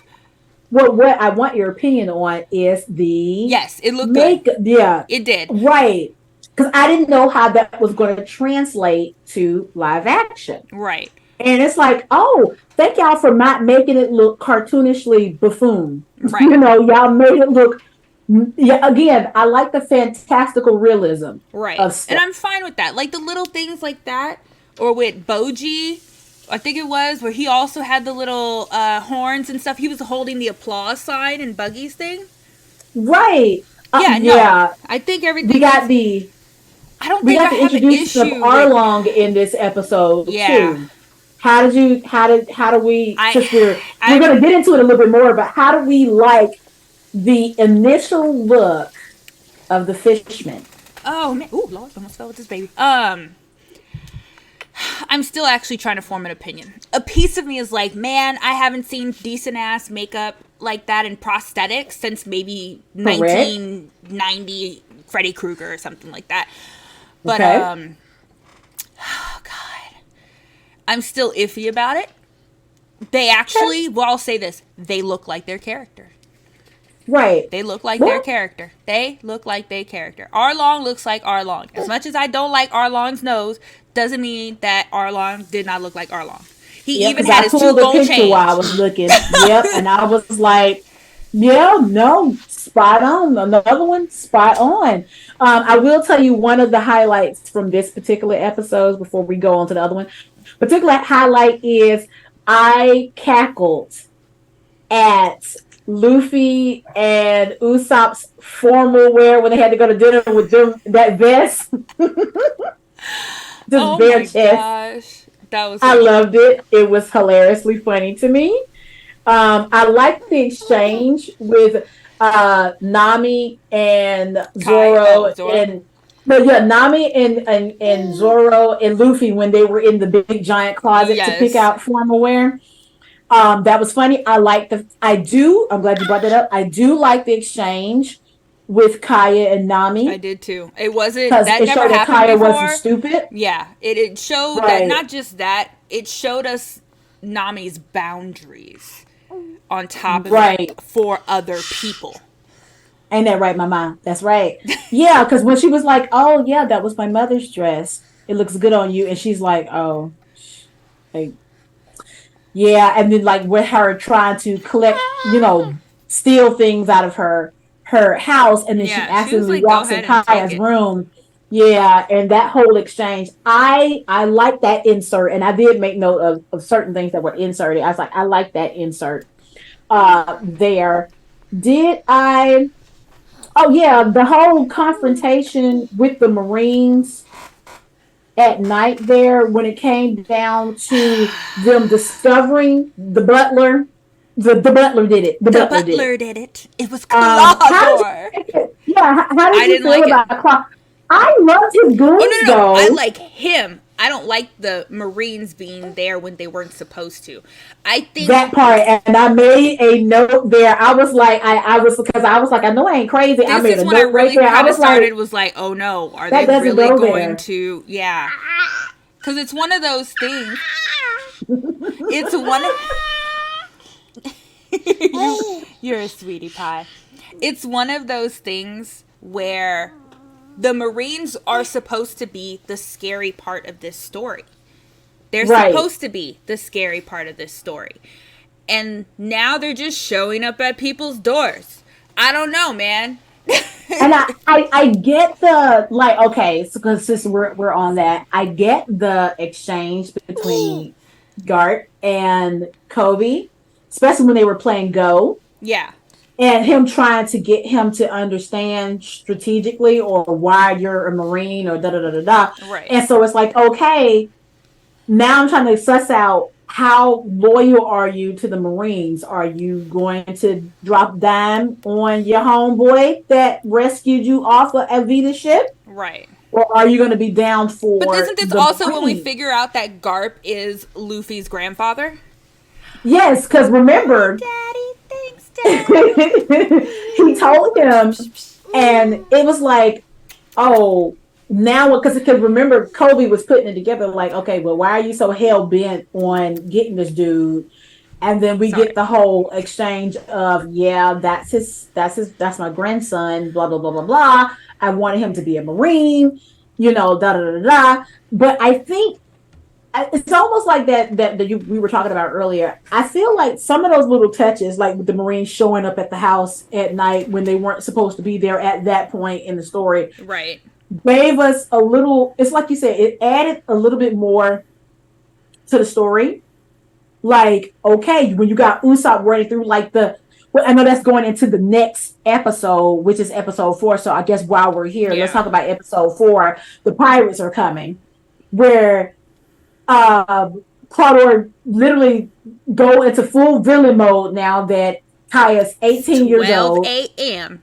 Right, and this is what ticked me off about that episode, since we're talking about that. He literally doesn't even try to, because at this point you don't have any definitive proof that Kaya has caught on to what you got going on, right? Because you've already had your goons dispose of Zoro in and they the fucking whale. threw that man in a whale with a dead body. Right. Luffy dumbass drank a whole vat of poison, and they're trying to pick him up. And so he goes into full villain mode, walking through the what's it called? Kaya. Yeah, he totally goes like, serial killer. Y'all, hold on. I'm Because sorry. My baby monitor is on in here. Yeah. Well, for chat. It's like at that point, Chad, he literally had no reason to me. He had no reason to go about it that way. He could have just went in and into the room and be like, oh, Miss Kaya, da da da da da da, as opposed to, because the setup that they had for that, it's not like he went into her room. He met Mary in the basement prior to, and his whole thing was, oh, this is what Kaya wants. Turn over the shipyard to me, blah blah blah blah. And of course, Mary gets body. At that point, there was no reason for him to suspect that Kaya has caught on to him. So him literally going full villain mode at that point, walking through the streets and going, Kaya, da da da da da, or walking through the house. It's like, I can't hear you. He's not even walking through the streets. He's walking through the house. He's like, I can work for myself. That's what I'm saying. He walked through the house with his blades. It's like you had no reason to do that. You could just walk in her room and then discovered that she was out. Warriors, come out and play. Like, come on, man. So I was like, he was. Now that she's 18, I guess you just like. I don't know. It kind of gave me rapey vibes. Not gonna lie, gave me rapey vibes. He's like, I can't wait until you're 18. Like, that's how I felt about that. Now that you're 18. Yeah, like that made me itch a bit. Not gonna lie. Right, relax, sir. Relax. We know that you were playing like the long con, but come on, man, relax. That's like a part that I didn't care for. Yeah, I will say in that episode. In general, and just the story of One Piece, it is nice to have devil's advocates everywhere. Because you have Luffy saying, oh man, being a pirate is the ultimate freedom. I get to do whatever the fuck I want. Da da da da da da. Everybody wants to be a pirate. And then you have Clawhador, who's like, no, you're a target. You're a target forever now. Fantastic tete-a-tete between him and Luffy in that part. He was like, yeah, like he said, like, you can't ever rest. Someone is always trying to kill you. Right. The authorities, your crew, somebody. He's like, I just want to live a life where I don't have to look behind my back all the time. Right. And I like that realism being brought to Luffy, because now it's like, well, who don't want to be a pirate? Right, Oh, and it's okay. not just Everybody one don't want to be time a that this pirate. has it. Like when Yeah, because Don it keeps Krieg's happening. pop up, Don Krieg's little crony comes in later on when we're introduced to Sanji, and he's starving. Right. That also talks about how he just can't believe he's still alive. His whole entire fleet, the Grand Line destroyed them. You get that, Right. and I appreciate that in One Piece in general. Sure, it's great to have this be like this, but here comes not just Right. one or two devil advocates, but there are several people bucking up to your belief of whatever it might be Right. in One Piece. And at first, I was a little nervous. And as the episodes go on, I was a little nervous that they were going to have Luffy be 120% unwavering about being contemplative about that. But when we get to a particular episode, Yeah. I also I'll have some touch bases feelings. on I have that. some feelings about that episode. Okay. So with episode 4, how did you feel about that? I know how I felt about it, but how did you Change my feel light. about There we go. Zoro's whole insert with Marina Kuina. and why he? It's that's okay. what. Yeah, no. I'm telling you what I heard. Yeah. So I'm writing them down. I didn't have time. Yeah, to no, look them you're up. good. 'Cause That's when why she I'm said just her saying name. it. That's what it sounds Yeah. like. What it said. It was said like, how do you feel about that? Because I couldn't tell whether or not it was an insert. Because I don't think the anime went that deep. They did. No, they did. First, I will say certain things. Oh my god, now that we are about to leave, like, in the actual One Piece storyline, we're about to leave Wano, and we find out that it was a Shimotsuki village, or however they say it. Because it gets so deeper. That's why I do love this, because it's just layers on layers. The Shimotsuki village, that they were there, and the clan was actually a sect of clansmen that left Wano for Okay. regular islands, because Wano is a closed country. No one in, no one out. So they deviated, and Zoro is originally from Wano, and so is the girl there. The fan is speculation that Kuina is not dead. The fact that she fell from a fucking flight of steps don't make no sense. Yeah, because what we get is the master in that he was like, it was an accident. That's her father. Yeah. And so yeah, the that one is still up for whatever. I will say I don't think she said it, but I could have also missed it, because I think this is when I was going back and forth to change poop diapers. How she describes, she says, which I will forever, this when I first saw this, I was still really young, that a girl can beat a boy, but a woman cannot beat a man. You're going. And she said it in that episode. Yes, she was you're like, going to "Now grow I bigger." can beat you now." Yep. But it's like girls can beat boys, but you're gonna get bigger than me, and you're gonna get taller than me, and you're gonna get and then- faster than me. And in Yeah. the anime, in the manga and in the anime, she says, "My breasts will get bigger and get in the way. My body will get thicker, and I will not be able to do the things or be seen as the person I want to be seen."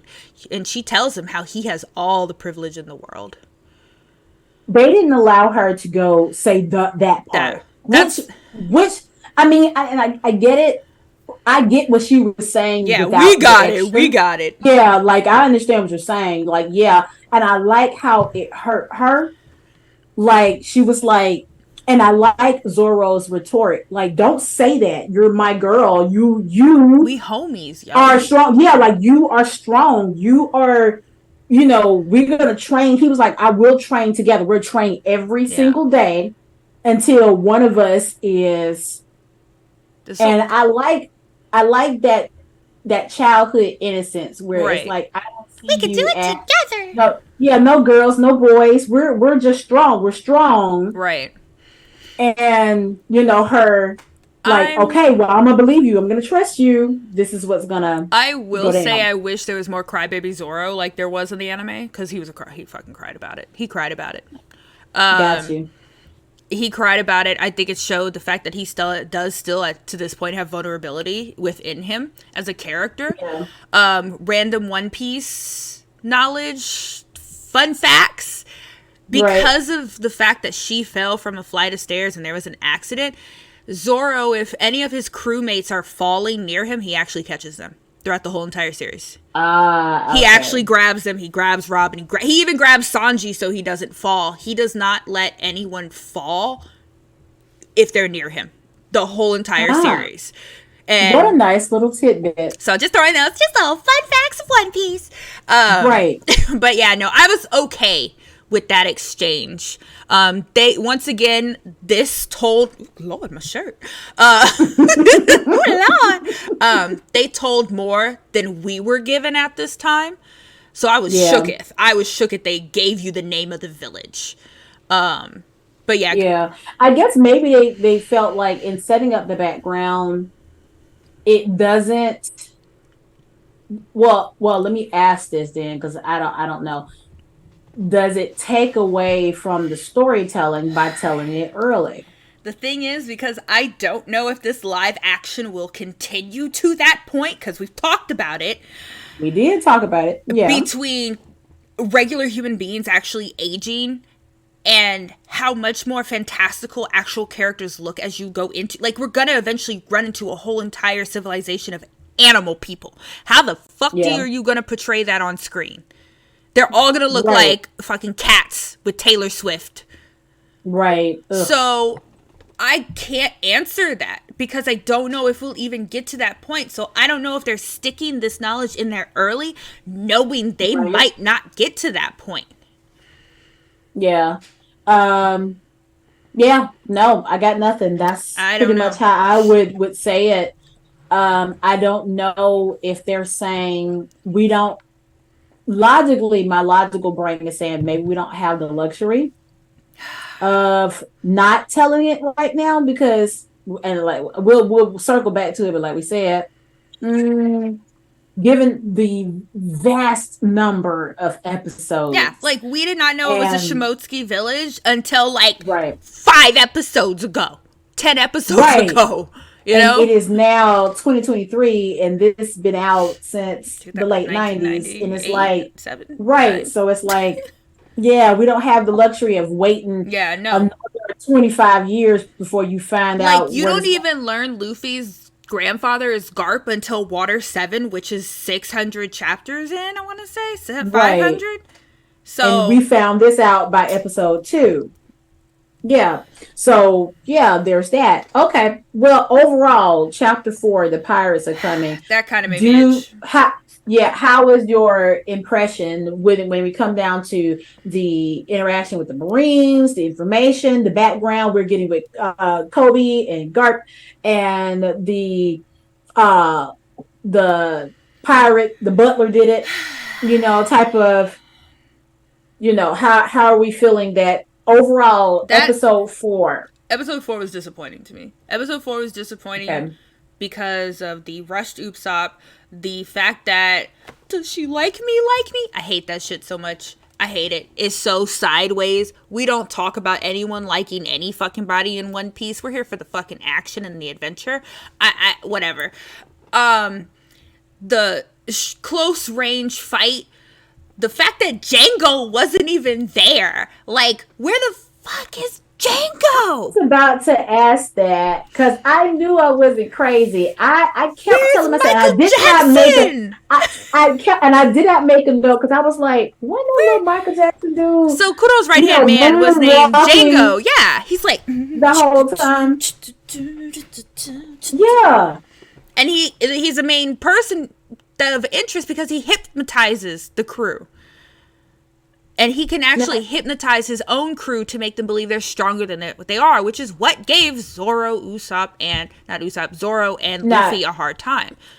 Here's my thing with that.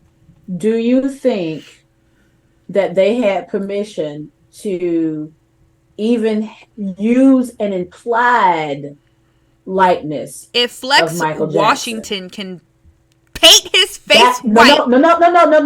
That's not what I'm saying because that was approved. I said, do you think had permission to I feel like they were like, you know what? Let's just not even try. That part. I think they already didn't even want to go through litigation. Based on a real person. A lot of y'all, if y'all don't know, One Piece characters, villains and all, are based on real life people. Which is why I don't ever think they'll ever do a live action JoJo, because those people will get sued left and right. Oh, Lord. So, moving on to Eat at Barate Te Barate. Man, is that the one with the flashback in it of Zeph and Sanji? No, the flashback comes in episode 6. Okay. This one introduces Sanji and the ship and Dracula Mihawk. Okay, so first and foremost, thank you, Sanji, who told Sanji what to do. In the regular show and anime and the manga, Sanji is such a fuckboy. It's not even funny. It does get really creepy sometimes. And I'm glad that it's seen more as just a joke. And all the girls are like, haha, nice try, buddy. Like, he's not doing the drooling and the hard eyes and the Nami swan. Like, I'm okay with that. I think it's reflective of the product of the times. Yes, I also agree with that. Because in the early 90s, early 2000s, where we were still very right, well, it wasn't okay, but we were still very much steeped in rape culture. Yes.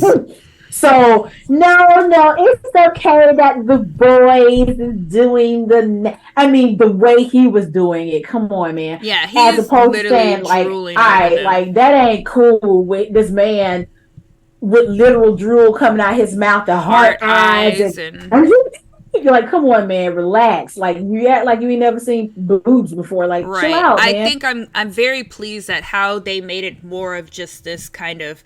I'm just overdoing the compliments, but ha ha ha. I know you guys don't take me seriously. It's light on the skeevy. It makes him personable. It's light on the skeevy. I'm okay with it. I would say. I will. Oh, and I did not give my con from episode 4 before. What is it?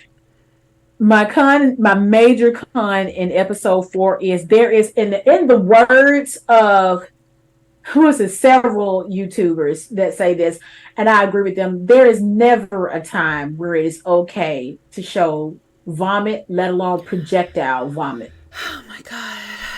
I didn't need to see Luffy throw up. It's never a good time to see anybody throw up. As a person who has a phobia of throw up, I didn't even expect it. And it was blue, just like the Shut up, don't even remind me. That's highlighter blue. It was gross. I was not pleased with that. Big fat thumbs down. I did not like that. That whole episode pissed me off, I guess. Totally. So episode like Sanji's act. Yeah. Y'all, the Barate was everything that I thought it would be. They actually built that ship and they built that set, and I am so pleased. And this gave us, a great set? It was a great set. It was a really nice set. It had, and the point I want to bring, if you looked at the people in the crowd, the extras, the diversity was there, and not just like black and white, but you had fishmen and you had people looking like this. You had the rich and the poor. Right. It was big diversity, and I think this is when in the actual anime and stuff, this is where you got a little taste of the world. Yeah, but yeah, you did. You get to see so many people coming into the Baratie. I like you said, kudos that ship, that restaurant was everything. Nice. That was nice. I love seeing the crew. What funniest part in that early part of that scene is Sanji, he's cooking, and Luffy is, I want one of everything. And I love how Zoro was like, give me a beer. And then here comes Usopp, give me 2 beers, because I usually drink 3, but right, but give me 2. And here goes Luffy. And So young heads up. And so I like how they just like eating a whole bunch of shit, right? And Sanji comes out to give them the bill because there's this whole thing And he about just stop cooking in this kitchen. laughs. Yeah. And Luffy writes, and I was like, and I'm thinking the whole time, like, what is this? And I Right. like how he writes, he laughs, and then what's it called comes So, out. who the hell is Monkey D. Luffy? Like, he's like, you don't know who I am. Oh my god. I gotta be somebody. I was like, that is not how bills work. You right. I just love the audacity of him saying, yeah, I just ate up the most expensive thing y'all had in here, but it's cool because I'm gonna put it on my treasure tab. Sir, there ain't no treasure tab. You And I ain't love the fact, nobody. right? I like the little quips of personality. Like we said, I like the fact that Usopp keeps throwing fucking lies out there. Everyone in casual ignores him. conversation. Everyone fucking Yes, ignores like, him too. Everyone's like, oh, that's just Usopp being Usopp. I love the fact that I love Swaggy Zoro is life. That's Oh a my whole God. mood. Not only that, we get, because Usopp is Usopp, we actually get more dialogue now from Zoro responding to Usopp, which I love. Right. The other thing that I like the introduction of, I like the fight between Sanji and the owner of the restaurant. Just in there going out like you can go out there and you wait tables. Oh, the verbal altercation. Yeah, the verbal altercation. Yeah, I like how they were Sanji quick comes tongue out, with you each be like, other. It was nice. It was real nice. Right, like welcome to our shitty restaurant on our shitty menu. Da da da da. And I was like, oh my god. okay, I'm okay I want with to go that. back to being a waitress at Prejean's again, so I could say these things. Welcome to our shitty restaurant, where all we serve is fried alligator. Right. How did you feel about Kobe getting his mind blown when he realized that Garp has hired Dracula Mihawk? Let's talk about that character to go after I hate his grandson. They gave us more dialogue with Dracula Mihawk in this live action than I have That man does ever. not talk. No, Yes. we got nothing. We know nothing in the One Piece universe. We know fucking nothing about Dracula Mihawk. Nothing. He stays Right. on this island. Perona is with him, and when shit pops off in the time skip, that is where Zoro goes to train with him. Right, because I remember, because I made a note. I was like, wait, Patrice, if you're not mistaken, this man, if he said anything, did not talk at all Like in that introduction episode in the anime. So we got him talking, fighting. and first of all, can we talk about, once again, spot on character? Yeah. I think the only thing, and I think Mother's Basement Love said it the best, accent, is too. that his sword looks like something off of Power Rangers. The only reason why I give it a pass, because one, they hit the mark on so many other things. Two, it's going to be a point in time where everything that's fantastical in that anime is going to have to, something's going to slip through the cracks. Yeah. Because everything is ridiculous. It in looks this damn like, show though, anyway. they took a bejeweled gun and went boop, boop. That's what They his sword did. looks like. I mean, I guess they said, look, we can sit here and spend money on the prosthetics, or we can sit here and recreate a real sword that costs actual bronze. Right, like we got to pick our battles here. Yeah. And considering that this man is only in this, and he won't show up for a while, depending on how we telling this story, y'all can get over it, I guess. But I guess, yeah, I just wanted, I really liked looking at his character. And I enjoyed Kobe, and it wasn't in this episode. I want to say it was in this episode. This episode next over where Kobe is literally getting that. No, it wasn't Ida the Barate. I think it might have been the next episode. No, it wasn't. it was either this one or episode 7, where Kobe is at odds about the politics. Did I write that down? Where did I write that? He's at odds of the politics. with the Marines. Yes. And him getting that whole look, you gotta play the game or don't, or you know nothing. Like that's like the third time somebody had told him you know nothing of the world. Not only that, I like how Garp says it. He says, you want to play the game? He's like, I literally will not be an admiral because that means they'll have control over me and I can't do what I want. So I stay a vice admiral so that I can do what the fuck I want. Like, right. It be like that, though. It's kind of like... And I appreciate those little bitty moments because it's like, yeah, like he said, like you got these people where if I get up there, I have to conform. I have to be on their leash. Yeah. But right here, I am able to have a little bit more leeway. That way I can blah, blah, blah, blah. Or I like the fact that Kobe was like, okay, well, Mihawk. And I love, and can I say this?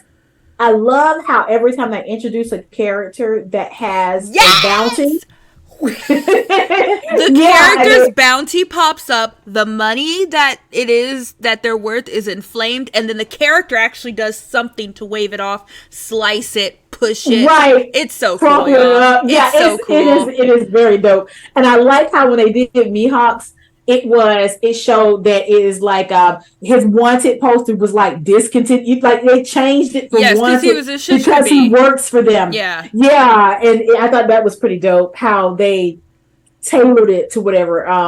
Also in this episode we got Don Krieg. Yes, we were shown Don Krieg and his fleet getting absolutely trashed by Mihawk. Right, and that one lone survivor. Right, and him talking about, when Luffy was like, yeah, I'm going to be king of the pirates. I'm going to find One Piece. And it was once again, devil's advocate.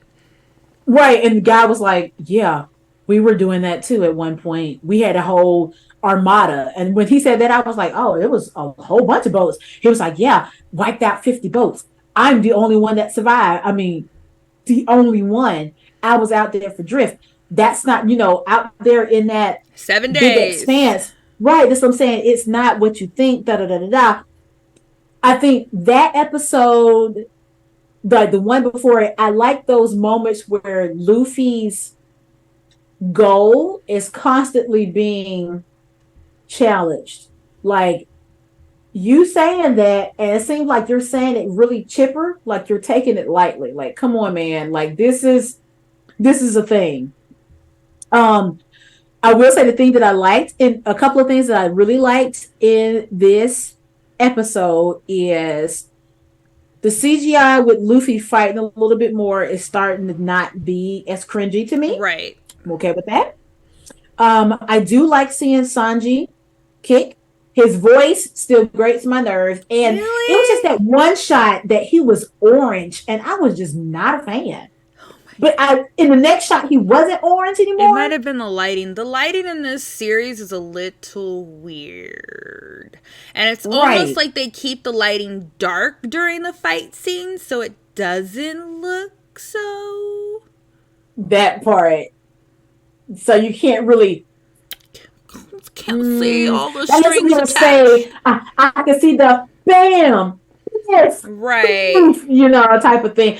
Now, I will say for the actors, especially like Nami, and particularly Nami, their fight scenes are a little bit more.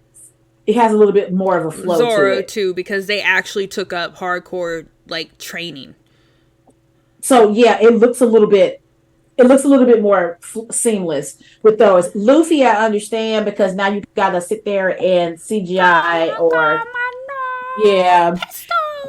Speaking of that, I love how he said that, and Zoro was like, "What are you doing?" And he's like, "Oh, all the best he would call out their movie." He said, "No one does that." Because I said it and said, "Nobody do that." He was like, "No one does that." I said, "Thank you." Okay, just letting you know, he does start later. Oh, I know it because everybody does it. And it's like, oh, okay, you say that now. He just wants my to be favorite cool. line. Right.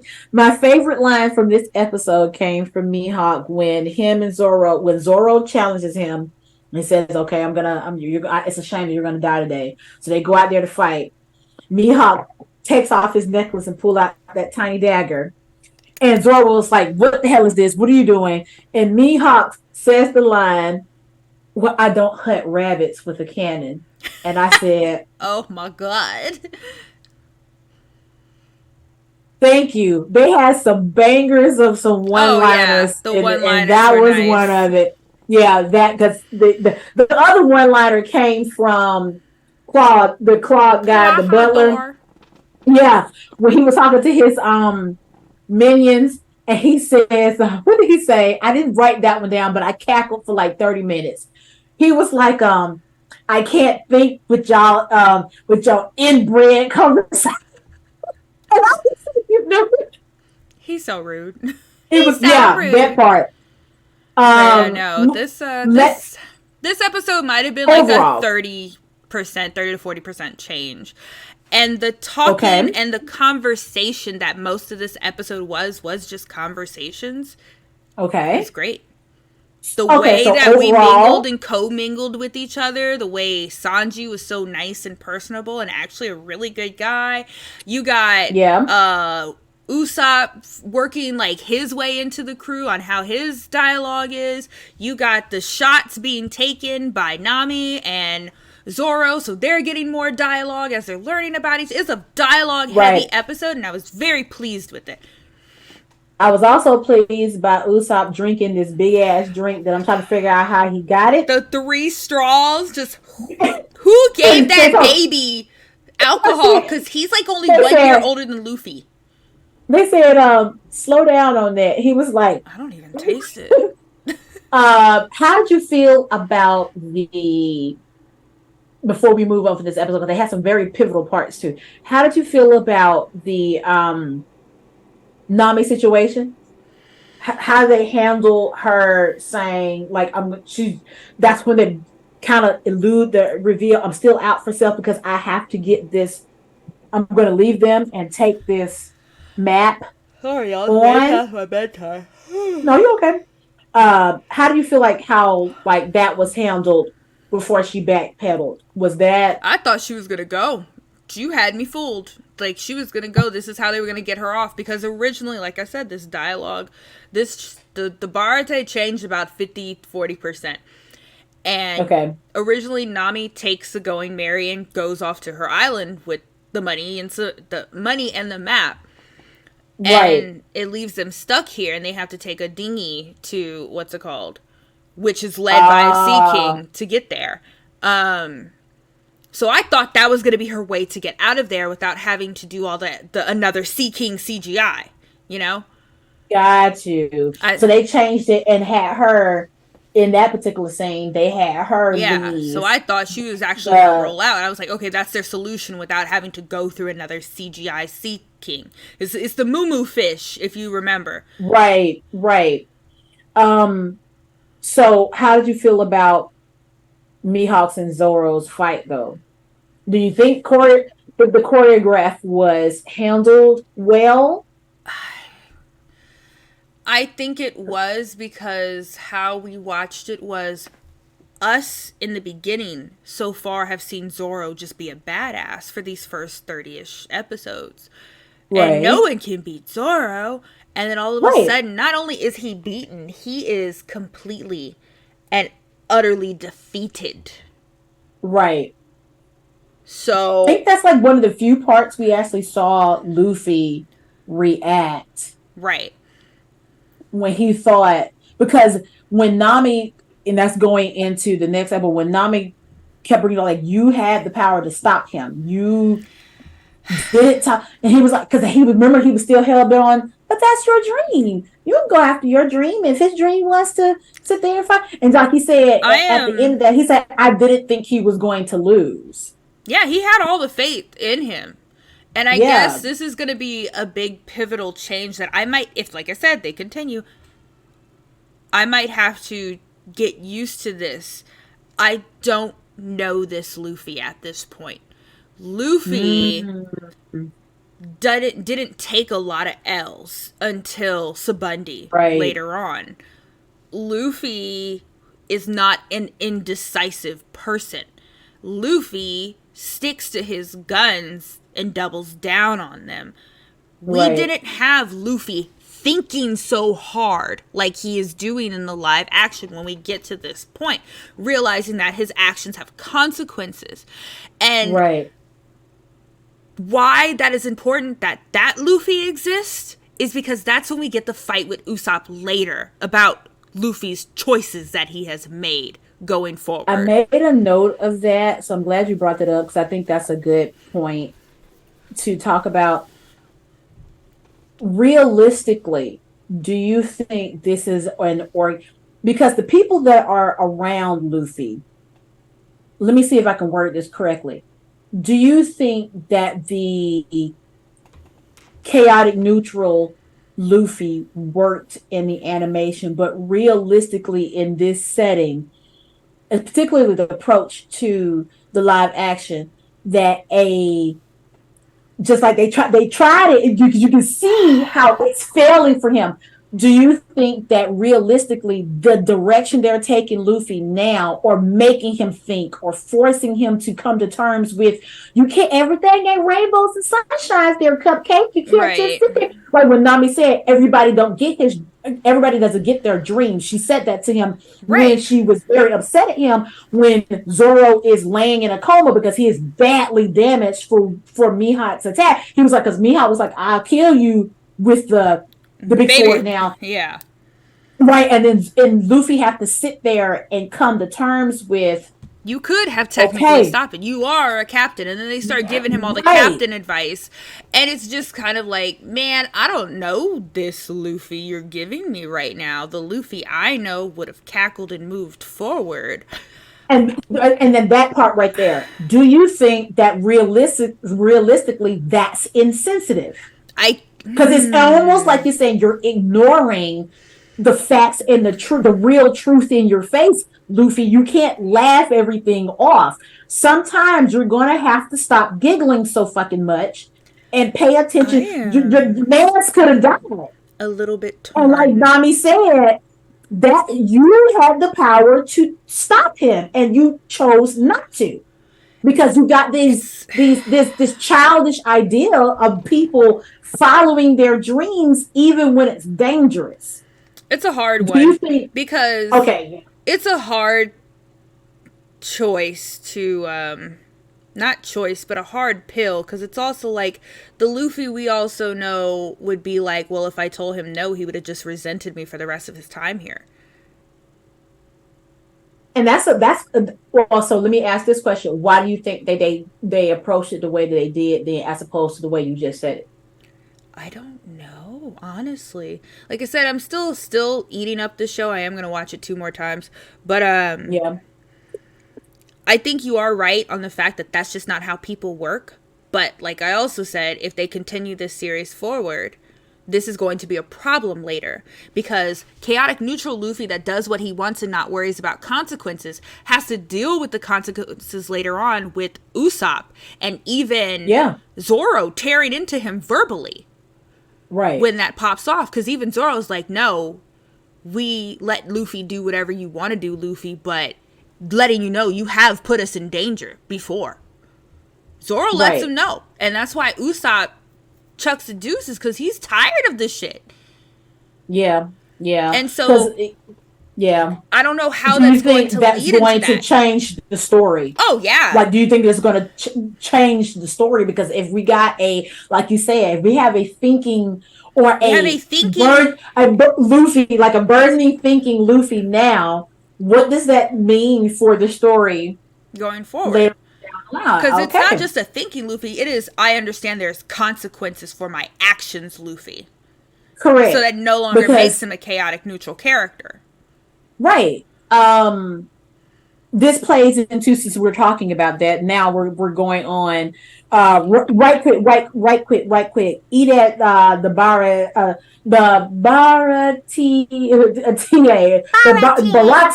the baratier. Yeah, overall, right quick, how do you feel that episode I think it was good. I think, did? like I said, it's going to be a 40% change ish. But I Yeah. love the introduction to Sanji. I love the fight with Mihawk. It was okay, actually. I wanted Zoro Okay, to yeah. cry. Like I said, Zoro is a crybaby. In his past, he was a crybaby. He did cry really, really hard when he took that L. And, Yeah, I mean, it was like... I remember that episode. Yeah, I so I'm know, it like, was so y'all not letting disgusting. this motherfucker cry? Like, okay, bet. Okay. That man's too sexy to cry. He's too sexy. We'd probably all die if he cried. Right, like, oh, But no, here's overall, I was okay with the episode. It was good. It was better than the Usopp episode, and probably borderlining on my same way I feel about the second episode. okay. So, right quick, But because then this is nothing happened. What do you mean, but then nothing happened, T-Mal? But then nothing happened. Where? Because I want to get into what didn't happen. What did he need happen? Explain. While Let's he's- continue. While he's explaining, What do you mean, Zoro? Zoro, like overall in the entire series, or just that after that episode? Inquiring minds must know. Like, We do want to know crybaby While he's- Zoro? Or... while he's explaining. Let's go ahead and get into episode 6, because and just to recap, chat, we only made it to Episode almost 7. Yeah, so episode 7 is the only full complete. So there are 8 episodes in the season. We didn't make it all the way, but we did, so we're almost done. If you have no, it's something specific with Kuda. Okay, Who the fuck is well, Kuda? that's Kuina? Kuma. Kuma. Oh, yes, but then nothing happened. I know what you're saying. I know what you're saying. awesome sauce. I know I'm what you're out of the saying. loop. You are. You did I not don't- make it I that don't far. Did know. you make it that far? No, I don't you know. No, I don't If you even would know have who that continued is. to the next arc, you would know what we were talking about. I told you, I barely got out of prison arc, and I'm still there. Ooh, it's blurry. There we All go. right. Episode 6, the chef and the choir boy. I mean, the chore boy. I'm sorry, the chef and the chore boy. We are heavily dealing with Zoro's recovery. Playing into what you said, what we were just talking about, here we have a Luffy who is very reflective. He is trying to hold on to his rainbow and sunshine attitude of, hey, man, we're going after our dreams. It's very evident when Nami gets into him about it. And he is tasked, after she can't deal, but he is tasked with you are the captain. They say that talking to him is going, like, while he's in a Yeah. coma, is going to help. Go in there and talk to him, and he's really, and it takes him until the end of the episode to really talk to the man. Yeah. But that beginning part is kind of reflective of what you're saying. It's like, come on, buddy, You're going to be just fine. I also Right. want to point out Nami doing the fairy tale story of Nolan. Oh my God. So early. That was a great touch. That was. And I like how she was saying the story, and then Luffy busts in, and he says, well, and that's not what I guess. She's like, that's not the point of the story. He was like, stories can have multiple points. And I was like, true, you can get your whatever you decided to take out of that story, Yeah. but sure, buddy. Which I guess kind of plays into her saying, this is how I'm seeing the situation. Yeah. And This is how he's you seeing the see. situation. Yeah, because you're choosing to see we're gonna bounce back. It's fine. It's fine. It's fine. I understand it looks dire, but it's Yeah, fine. no. Reflective Luffy is not something I'm used to, so this is a little for me.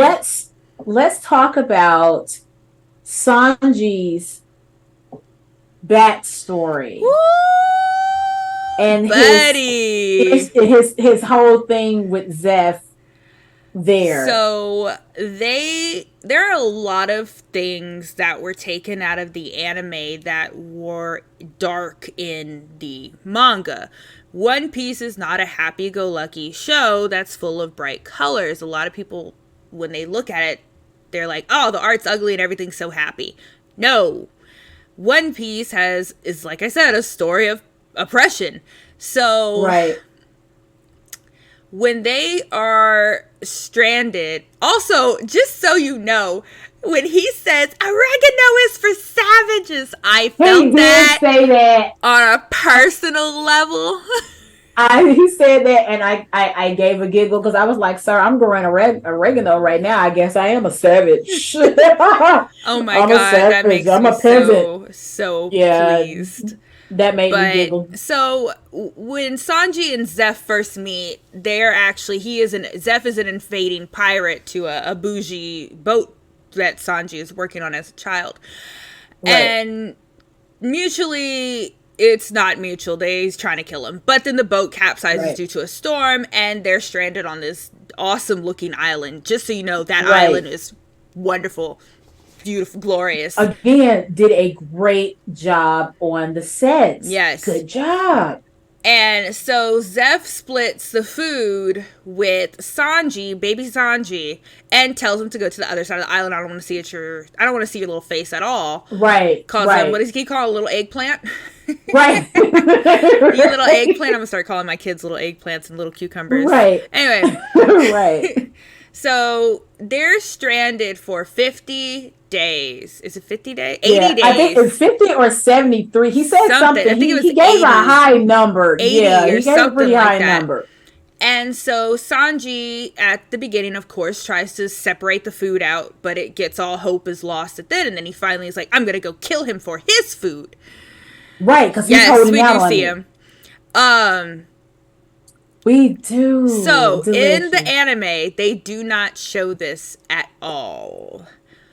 But I'm so happy they went there here, because this is one of the biggest things that I think is very important for Sanji's backstory on his whole entire I must feed everyone type deal. Yes. So he goes over to where Zeph is, and he's like, I'm gonna steal your food, and he slices open And he's like, Zeph's even bag. if I have to kill you for it. And he slices open the bag, and it's just treasure. And then he walks over to Zeph, and he sees that his leg is gone. And not only did they do a great job, they fucking made his face full of blood, knowing he ate his auto-cannibalism. He ate his own leg raw. Show the bloody rock that he used to cut his leg off, which means this was painful. Should And have had some everything. fava beans. Shut up. Right. With a side of Chianti. Bruh. It gives so much Wasn't more that, to... wasn't that gloriously graphic? It was, because you had the How blood they did not smeared take it all out. on it. You had the rock. You had him just sitting there with the tourniquet on his leg. The dude auto-cannibalized himself. And the fact that he, because he didn't cook it. No, it was raw, because there's blood all... There was nothing to cook. It was an all-rock Right. island. Right. And that's also, now that I've said that, and there was no noise or yelling made... That's what I'm saying, because you look at it, because they pan the shot over to this bloody It takes rock. like 20 seconds to get to the other side of the island. And that's what I'm saying. It's like, okay, so this man hacked this off, no sound, no nothing, and just ate on his leg. The realest. And I love little Sanji's response. He said, "You ate it. You ate your leg. You ate your own He leg." fucking said it. He fucking said And it. I was like, "Oh, well, all right. We kept that in." There's like a few things, just minor. So if y'all do get into One Piece, there are a few things that I think, of course, you can't put in anime. This is one of them. Anime has more access to little kids and stuff like that. This is rated TV 14. Right. There's also the stuff like when you get to Enos Lobby where Robin, and it's insinuated that the guy with the mask is doing things to her. You get more of that in the manga than you do in the anime. It's certain things Right. like that where I get it. I understand you couldn't put these things in here. Right. But it's a reminder also, thank you, live action, that this is a darker story than what has been made to be seemed. seem to be made. Well, I mean, and the thing I didn't. Now, I will be honest with you. I've never heard anybody say that One Piece anime. I personally was like. I've never heard Yeah. anybody say that. I usually get I think what you say is the ugly animation, and also because the it's ugly as sin. it is. I love it though. I love how ugly it is. What's that name? What's that name? Naomi Campbell GIF. You're all just so ugly. That part's everybody's Yeah. That, and I get that it looks too bright and happy, and so on and so forth. That's the one I usually get. That means that because I've yet to run into anybody be like, oh no, it doesn't go there. You have to be an idiot not to understand the undertones in One Piece. They make it really obvious. And I think that does the whole thing of piracy and disarm. Like, if you're going to tell a story about pirates, you got to go there. Because you do. Even real history of pirates is not pretty. Like, right. That it is a very disgusting history with the pillaging, the raping, the murders, you can't tell a story about, that's what I'm saying, a real life pirate. Even Pirates of the Caribbean had undertones, and it was for kids. Right, but I'm talking about, like, when you look at the real history of Blackbeard, like, real Blackbeard, right? Like, all of that, there is no making that fun. Right. I think if you're going to tell a story about pirates, you kind of got to go there. You got to kind of tell about that, the dark side or don't tell. Like, I hate to say that, not give it the happy ninja treatment. Like in the beginning, like we're ninjas, but we're loud and we're, as much as I love Naruto, but it didn't really go there for, it still didn't get as, because Naruto was not Ninja Scroll, Ninja Scroll was dark, it was gritty, it was ninjas, we're talking about ninja, we're talking about a secret, society of people who were, trained assassins. We're not talking about, okay, so y'all got eyes on the cat. Yeah, we're gonna go get this. This is not. This dude wears orange. Yeah, and that's also another thing. Like, I really appreciate One Piece got into the fuckery early. You just had to see it. Right. Like, a dude sits for 3 years murdering a family and poisoning their kid to get their riches. Right, like that's dark. That's what he played the long con. Like, I'm gonna weave into your family. I'm gonna just like what Nami said in that episode. So when do you start getting sick? You got sick right when he started working here. Like come on, like put the pieces together. Like this wasn't your life. And this is like the first 30 episodes. We're already getting bullshit like this. So One Piece has never, I personally feel, I think the darkness got deeper and deeper. The different places that we went had their own set of problems that we got introduced, and a lot of them were not happy-go-lucky. There is literally a season where they're experimenting on children illegally. Right. Or like you said, where we're talking about the sexual assaults that Boa came from her sisters, or like with Robin, or we're talking about the enslavement and whatever else they were doing to when we start getting to the mermaids, that kind of and thing, the like fishermen, that. Right. We can even talk about just political corruption in half of these stories. I mean, yeah, because like you said, that part, or like with learning that keep your enemies close, with the Marines saying, oh, okay, well, these big old pirates, these big giant pirates, well, let's go ahead and get those 7 warlords on our side, use them there. That's why it's like when everyone's like, yeah, One Piece looks just super bright and the main character just looks happy, and I'm just like, and to their credit, he was like, Luffy was loud, he was, I'm gonna be king. He screamed, I'm gonna be king of the pirates about as much as Naruto screamed,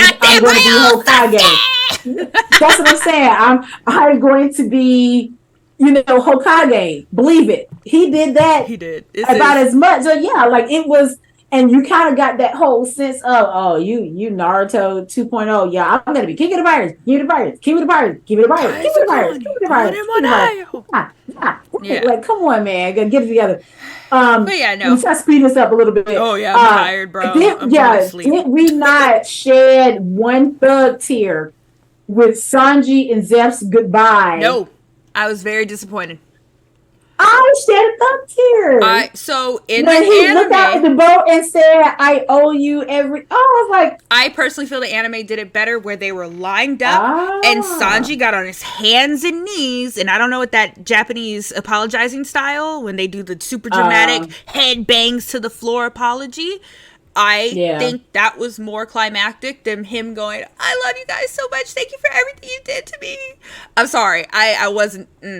I just feel like the anime and the manga did it better because he had them all lined up in their face and he was at their feet in humbleness. I liked it because their exchange when he kicked him off of the restaurant, and it's like on the boat, he wasn't going to say anything. Like, he was still going to hang on to that anger. And then he came back and he made that very tearful one. I guess, in the anime that's extremely Japanese. Maybe they were trying to avoid, like the culture you're coming from. Technically, the culture you're coming from, you wouldn't do that, right? But I also thought it was like one of those things of it. To me, it did come off like this thing of respect. Oh, like, yeah. It still did that. I square up, but you know what? Everything you did for me, like that one, and I will tell you that one line out of that episode where Sanji was telling about what Zeph did as far as eating his own leg. He was like, anybody who would give up their limbs so you can survive? Right. Here go Luffy. Well, yeah, I actually do. It's like not in the same vein. Shanks did not eat his arm, you ass. Like, it's like Shanks got his arm. I get what you're saying. Right, like I get what you're saying, but that not in the same. Yeah. But overall, episode 6, how'd you feel about it? Between the whole Arlong fight and stuff like that was a little. Some of Sanji being on his hands looked. I don't know what the word. It doesn't look forced. It doesn't look fake. It just looked like him being uncomfortable. Okay, yeah. Yeah, like his fighting style is a little. If it was a real person, it would be literally if Eddie Guerrero from Tekken just stayed on his hands and beat your ass the whole time. Like, tell me I'm wrong. But yeah, right. And that's still hard to do if you don't press, square and triangle at the correct times. But still, don't ask. My brother used to beat my ass with Eddie Guerrero all the time. I used to be so pissed. Fucking hated Kevin for that shit. Right. Childhood grudge. Right. But yeah, no, I didn't care for the fight scene in there. I didn't care for Arlong showing up. I didn't care for that whole change. I still think they should have did something else. I don't care for Arlong being there. I don't care for him ganging up on Buggy and taking his head with him. But in the context, did it not make sense? It made sense in the context. I'll give it that. I also feel like they're doing the Buggy treatment, what they did with Lafayette in True Blood. He was just really good at being Buggy, so now we have to have him everywhere. I got what you're saying. It's like, his character tested really well with the test group. Mm-hmm. We're going to just keep him in the action, because that's what they did with Lafayette. After season 1, Lafayette should have been the first person dead because he was chopped up in a car in True Blood in the actual books. I'm just telling you. I was going to say, in the book. Yep, in the books. He was chopped up in a car. His character was so popular. It's like, we're going to keep him around for at least 5 other seasons. And I was like, I can't watch this shit. That's why I like Renee, the guy that played, what's it called in Bridgerton, the sexy dude. Ooh. And he said, because people were like, "Oh my God, you're going to be in season 2." He was like, "No, because I'm not in it in the book." Yeah. And he stuck to it, and he would not allow them to put him. And he's like, "Because I'm not in the second book. I'm not in the second book. This character is not in the second book." And I was like, "Good on you. You sexy, but good on you." All right, so good segue into the last episode that we actually watched, which was the girl with the sawfish tattoo. which introduces Nami's Backstory. backstory. First and foremost, Nojiko, her sister, is fine as fuck. That girl is fine. Hey, She had a is she of age? sharp. Is she of age? Shit. Is she of age? Shit. I was like, black don't crack. She probably 15. I hate that we actually have to do this. Oh man. I know, it's so bad. And I'm being funny, but yeah, no, her actress, gorgeous. She is pretty. And let me just throw out there, because I know we talked about it again. Kudos on them having that wig look great on her. It's not like they went and got her a 360 lace front, and it looks fan-fucking-tastic. I love it. I'm getting there. Yeah, right. In this episode, Damn, she 27, y'all. Hey, black don't crack. Apparently, don't she was crack. in The Woman King too. So. Oh, I didn't see Oh, that. she is Oh, Nigerian no. and South African. That is a South African accent. We are hitting on right there. Get Get it, Get it. girl. it. We got the red flash from T Mail because Shut up, okay? Pedo She Patrol. She's 27. Pedo Patrol. Fucking Pedo Patrol over there. But here we really get into the Fishman. Surface wise, how'd you like their character design? Not counting Arlo, because we did talk about him being on point, but how'd you like the rest of them? I am batting 100 tonight. We are. Google is my Israel. friend. Google is my friend tonight. Yeah, no, that girl is fine. Anyway, so the Fishmen are quite literally just true to character. Like they said, okay, prosthetics time. Prosthetics. Prosthetics. Right. I'm upset because Hachi isn't there. I understand why, but he is important later, and I don't know how they're going to deal with this. Hachi is the one that introduces them to Kami, who is the first mermaid that they meet before they go down. And she gets captured in Sabundi and gets auctioned off. And Hachi runs to them to tell them that she's getting auctioned. And that's how we have the pre-time skip where shit goes crazy. We're introduced. But isn't that much later though? Isn't that much later? That's what I'm saying. Okay. I don't. That is right before the time skip. It's Sabundi Island, and so that's why I don't understand, because Hachi meets them up later during that time, but they meet him here and they become friends with him here.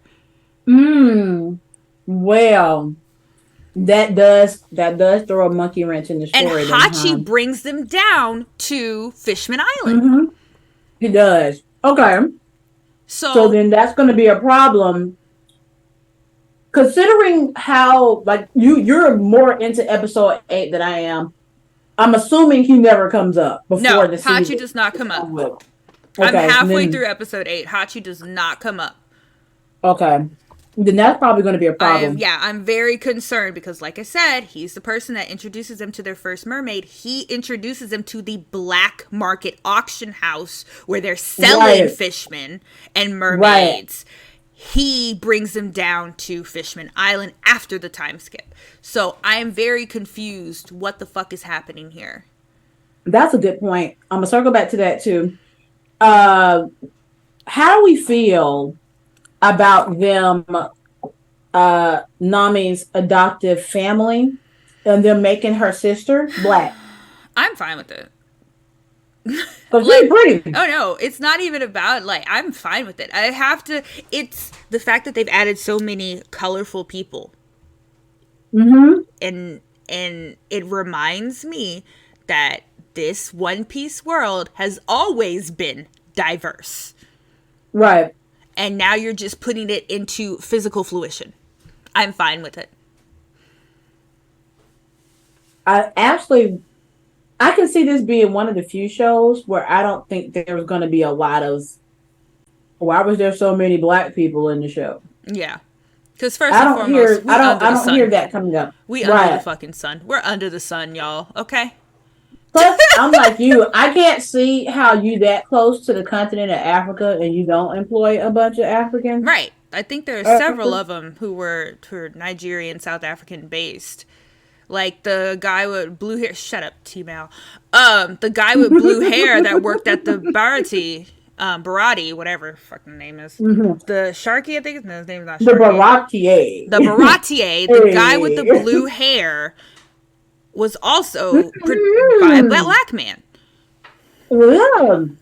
The guy that was in the kitchen that was cooking when he was telling Sunday that you got taken off the line. Yes. Mm-hmm. Not only did they darken Yassop up also from Shanks's crew, but the guy who's in the green striped shirt is also black. The guy that was with Shanks with the afro, with the guns, that's and that Yassop. Yeah, they darkened him up. I love it. He was awesome. They darkened him up, and they gave the other guy who's in the green and white. Usually he's a guy with goggles. That he black too. They all black. Everybody black in one piece. Everybody black in one piece. Everybody black in one piece. Everybody black in one piece. All right. All right. So let's talk about the elephant in the room. Oh. Let's talk about the elephant in the room.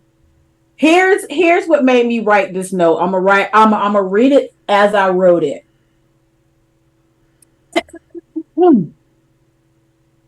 Fishman in the club.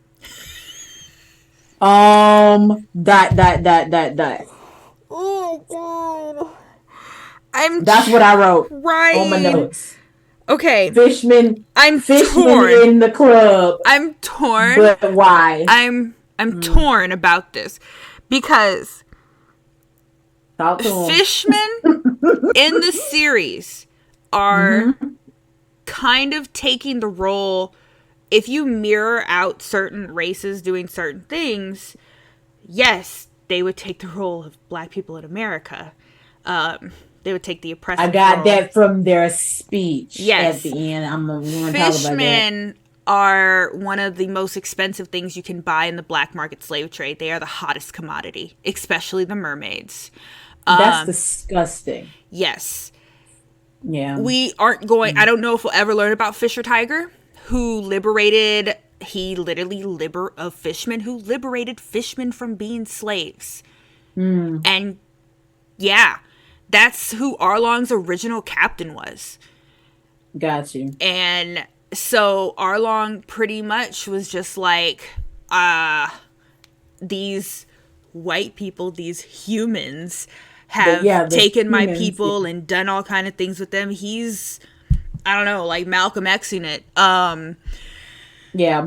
So if we depict not necessarily all stereotypes of our own kind, if you want to depict black people doing black things, that was the equivalent of a barbecue for us when all of our people come together to celebrate.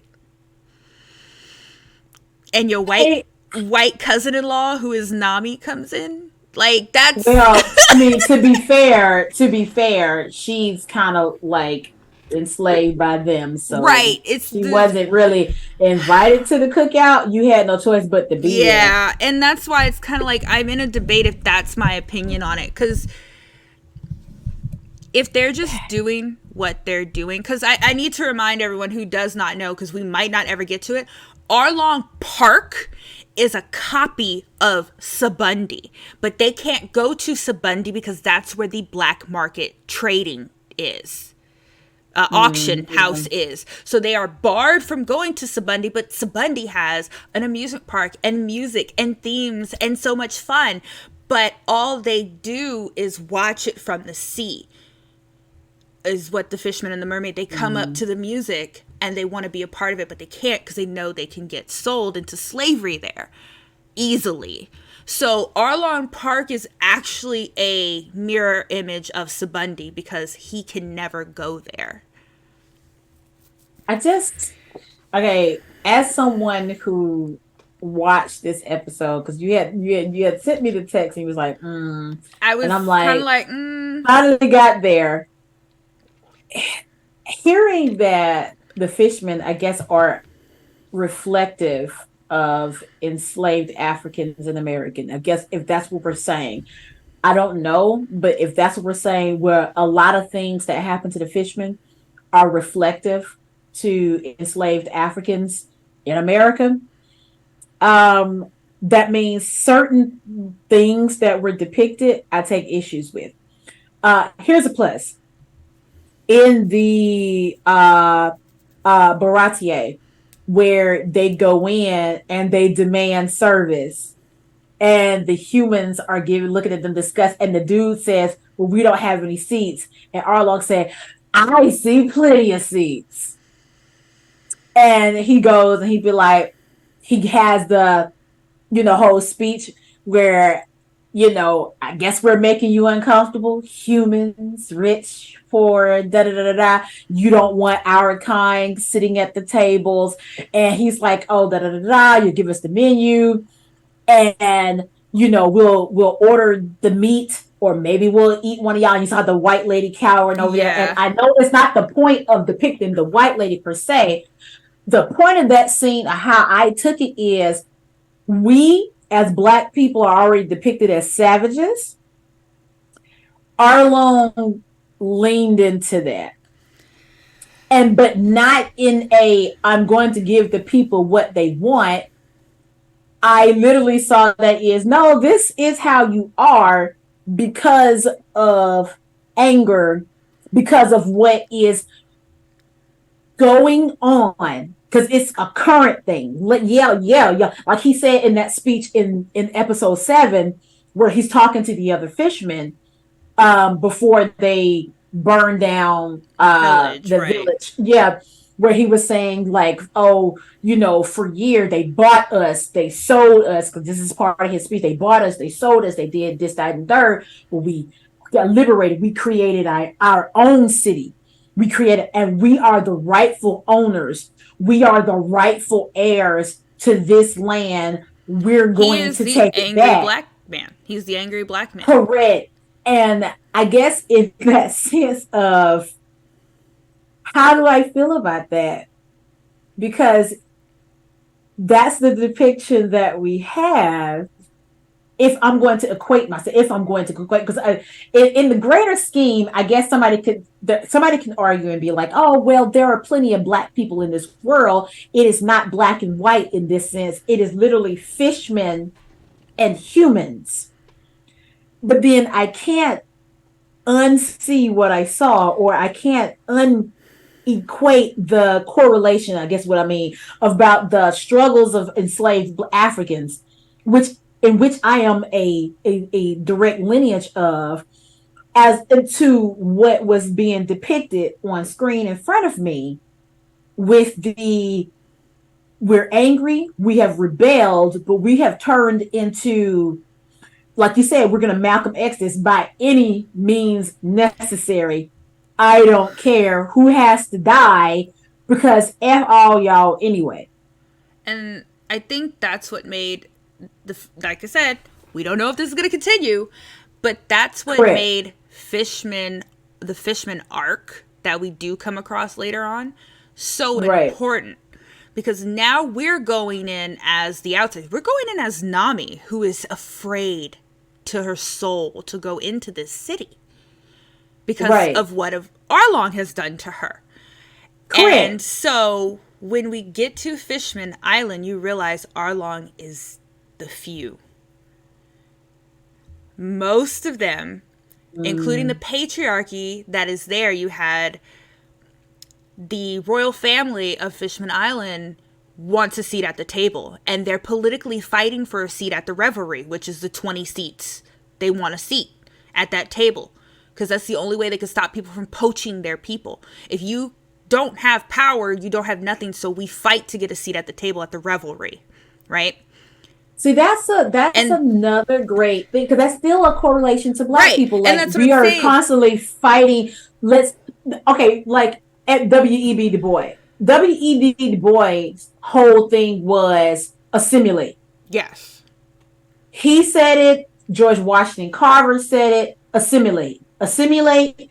It keeps the heat off of you. If you do what they want, and you can get at the table, and then they'll recognize you, and then they'll open these doors And for you you, make as changes opposed to like from the inside. right, as opposed to where we have our Frederick Douglasses or we have our Malcolm X's who are like, no, these people are not going to respect you. They don't understand Right. anything but violence. You have to demand a seat at the table or burn their table Right. down to the ground and build yours on top of their ashes. That's what you do. And I think that's why it's very curious, because when we first step into One Piece, if you've never seen anything, your first impression of a fishman is Arlong. And then Correct. you get introduced to Fisher Tiger later on, where you see him freeing slaves and having the Sun Pirates. And Okay, yeah. you get introduced to Jimby. And Fisher Tiger is literally Rosa Parks in this mess. He frees, well, he keeps going back into slavery to take people out. So, like a Harriet Tubman. That's what I'm trying to say. Harriet Tubman. Yeah, I like got my black Ian- historical figures. Don't take my black card. It's barely there I'm as it saying, is. you are- It's barely there as it is. King of that three. So he Harriet Tubman's pretty much. And then at Right. the end of it, when he gets injured and they're like, hey, you need a blood transfusion, he goes and he says, don't put these human blood in my blood. I know everything I've been trying to say was for us to get along. Quarter cut. Stop it. Stop Right. it. We're starting to snip I that don't have part. much So as we're it like, is. He literally says, like, after he's been promoting, we need to be more, okay with humans and show them that we're not horrible and terrible and da-da-da-da-da-da. When he is shot down, he needs a blood transfusion. He said, don't you put that human blood in me. So he's still internally prejudiced and angry. because it makes sense. And then because you get- I can't get past what was they've done to me and my people. Yeah. And then you get introduced to Jimby. And Jimby, actually, after the whole Fishman arc issue, has a blood transfusion with Luffy. And Sanji, during the whole Fishman arc, is losing blood because he had been on the island of just men for 3 years. So he's constantly bleeding because of the women. None of the fishmen, they refuse to give him blood. And he's shut up. T-Mal is the worst. And the whole idea of Fishman arc is that you have I agree, Spider. the politicalness of it is the royal family is doing their best to get a seat at the table so that they could have changes Right. happen. But then you have like Horty Jones, who's kind of like, I looked up to Arlong and I want to do what he's doing and tell them that we need retribution and to burn it all down. Right. Right. And you get the children from like the Fishman children from like the slums and stuff on how Right. they were treated and how they had to see their friends get taken and sold and so on and so forth. So Right. knowing nothing, we slowly get introduced to how things really are on Fishman Island and how that race in general is treated. Right. Because even later on down the road, when we get to the first revelry where they do have a seat at the table, the princess Shirahoshi, who's as big as a fucking truck, she's huge, she's massive. Right. They're like, oh, I want her. The celestial dragons are like, I want her, mommy. And they're like, you can't take her, she's a princess. It's still But it's fucked like, up. It's still yeah, fucked up. because it's like they still got the attitude, but I thought we were buying and selling them, so Right. why can't I have her? So You know. I think it does depict the two sides, if you want to just say like two sides of the coin of black people at this point. Yeah. And I think it opens up for really good dialogue. I enjoyed the speech that was there because you get this angry. I'm like you though. I was kind of on the fence of how do I feel about this depiction. Not saying that it shouldn't be there because that's how the story is.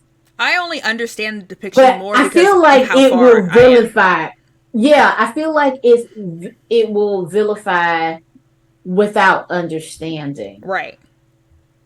And- If we're doing this, because like that whole club scene, if that's the depiction, I mean, he got his gold chain on and he's sitting here and he's telling Nami, "Hey, relax, have a drink, da da da da. You hear trap music in the back. Everybody That was a bopping. sick ass beat. I was like, Right, yeah, that's what I'm saying. Everybody jigging, I was like, it's a bop, but still, Right. I don't know. It's almost like being black and being caught in public eating chicken and watermelon. Like, hey, don't oh you my judge god, me. I stop. just I was have, totally gonna make fried chicken tonight, and then I just bought a watermelon. yeah, right. Like, oh, but I like those things, not because I'm black, but I like those things. That kind of thing. Um, You're just that. I loud. mean, um, hmm? I was telling Olivia she um, might slam the microwave. Oh, last, so we can wrap the whole thing up because we've It's been okay. going I'm not for mad quite or a anything. while. Here's the last part because I think we can talk about that whole Fishman thing Oh for a while, yeah, but we we'll go might have ahead to and do do a this. So dissection of that. right, as it goes on, I think not even just talking about the live as just even them in general. Yeah, I think we Period. need a I think Fishman that's a great one. topic. Let's talk about the last graphic thing here before we talk about overall impression, and then we'll wrap it up. Of them actually showing Nami's anger and stabbing the sawfish tattoo, after realizing that Arlong lied and was never going to allow her to buy the city, her village back, after she said through her whole confrontation with her sister, digging in the grave. Her sister's upset because she doesn't know this is where she's been hiding the money with the 100,000, the 100 million, the hundred I think it was like million 100 berries. Yeah, berries. to buy the city because that's what he told her, and only to have those Marines that are working for him go and steal it so that she will always be indebted to him. How do we feel about her? Them showing her. Once again, this was not shown in the anime. This was shown in the manga. But of course, it wasn't live, so all we just got of her was just like Yeah. digging into it in the manga. So Right. this was nice, but like still horrible at the same time. But Right. the depiction I love of it, the though. anger of going into self-mutilation Yeah, because she's because you are pissed. like, get off of my skin. Like, the only reason why I put this shit on my skin because I thought this was the necessary evil I had to go through to free my village, and you lie, and it's branded on my body. I'm about to cut this off, and then they show it. And I did make you watch that first 5 minutes of the 8th episode where they Of actually them putting the it on the tattoo child. on her as a child. And that scream, that Yes. guttural scream of them, I mean, chat, close up of them doing the needle Like in literally, this it's just like child's it's arm. like this, It's a close up of them digging into her like that. skin.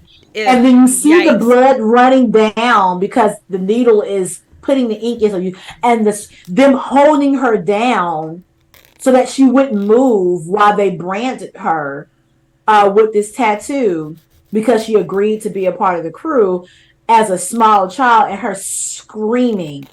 It's good stuff. I mean, It's good stuff. So, overall impressions of episode 7, the girl with the sawfish tattoo. How I we feeling didn't about really care too much about the fight. it? Okay, fair. Like, and I'm always gonna end up chalking these types of fights up to they just can't do what anime can do. It is what it is. No, You just can't do it. You can't. You can't make real I'm not people mad. do that without it getting I'm cheesy. not mad. I'm just okay with it, I guess. Like, I'm not even here for the fights at this point. I know that sounds horrible for like a shonen anime. Right, Being a where live it's action. heavily I fight. want Yeah, the dialogue. I want the character companionship. I want the overall arcing mystery of how things work in the One Piece world. I'm more prone to being excited about those things and processing the story, how they're going to do it, instead Right. of just like the fight scenes. Because I'm sorry, like I've said before, if this shit does continue, there is so much fantastical shit that they are going to have to fucking pull out their ass. I mean, how are you going to do Robin's arms and legs? the same way they do doggone Luffy. And They're how are you gonna going have to do to- all the alabaster stuff? The dude's a fucking bird. He's a peregrine falcon. He's a bird. My thing is, how they even gonna do Skypedia? Hmm. Fucking do Skype. Everyone's got angel That's wings. when it started getting weird. You got to flowing, going Mary all the way up, and Right. Like all you're that right. other That is when it really BS. starts to hit home. Yeah, it goes Like into the fantastical overall, what crap we've from watched, there. I'm quite pleased. Like I said, there's certain things I didn't care for. I didn't care for the change for Usopp's village. I didn't really care for the fighting scenes. Some Yeah, dialogue and some character interaction seem very stiff to me, where they probably did that yeah, scene like 80 billion times. Some of the fighting for Sanji was awkward. Very yeah. awkward. Overall, I give it like a 7. I enjoyed it. I had fun. I am going to watch this 2 more times to So, see what Easter eggs since I you can already find. talked about what you liked overall with the series, uh, do you think it can survive? I hate to burst bubbles, but there are 2 big things that are going to be an issue for this. Okay. Age. Yeah. I actually just looked up everyone's age. Everyone's over 25. I thought they were younger. We're glad that they're not, The because only I've person said some questionable things. the only person who's the youngest is Kobe and Luffy. They're both 20. Yeah, I said some very questionable things about, so I'm glad Everyone they're else is not like super young, but 25 and yeah. up. Fucking Nami is Yeah. 30. Nami's actress is 30. Is she? Yes. Great. But Sanji's actor is yeah, 27. So the longevity of this, if this continues, is no. We yeah, grow old. We grow old. yeah. This Because already took 5 years to make. because what's gonna happen is, like, like how for those of y'all who watch Riverdale, the CW,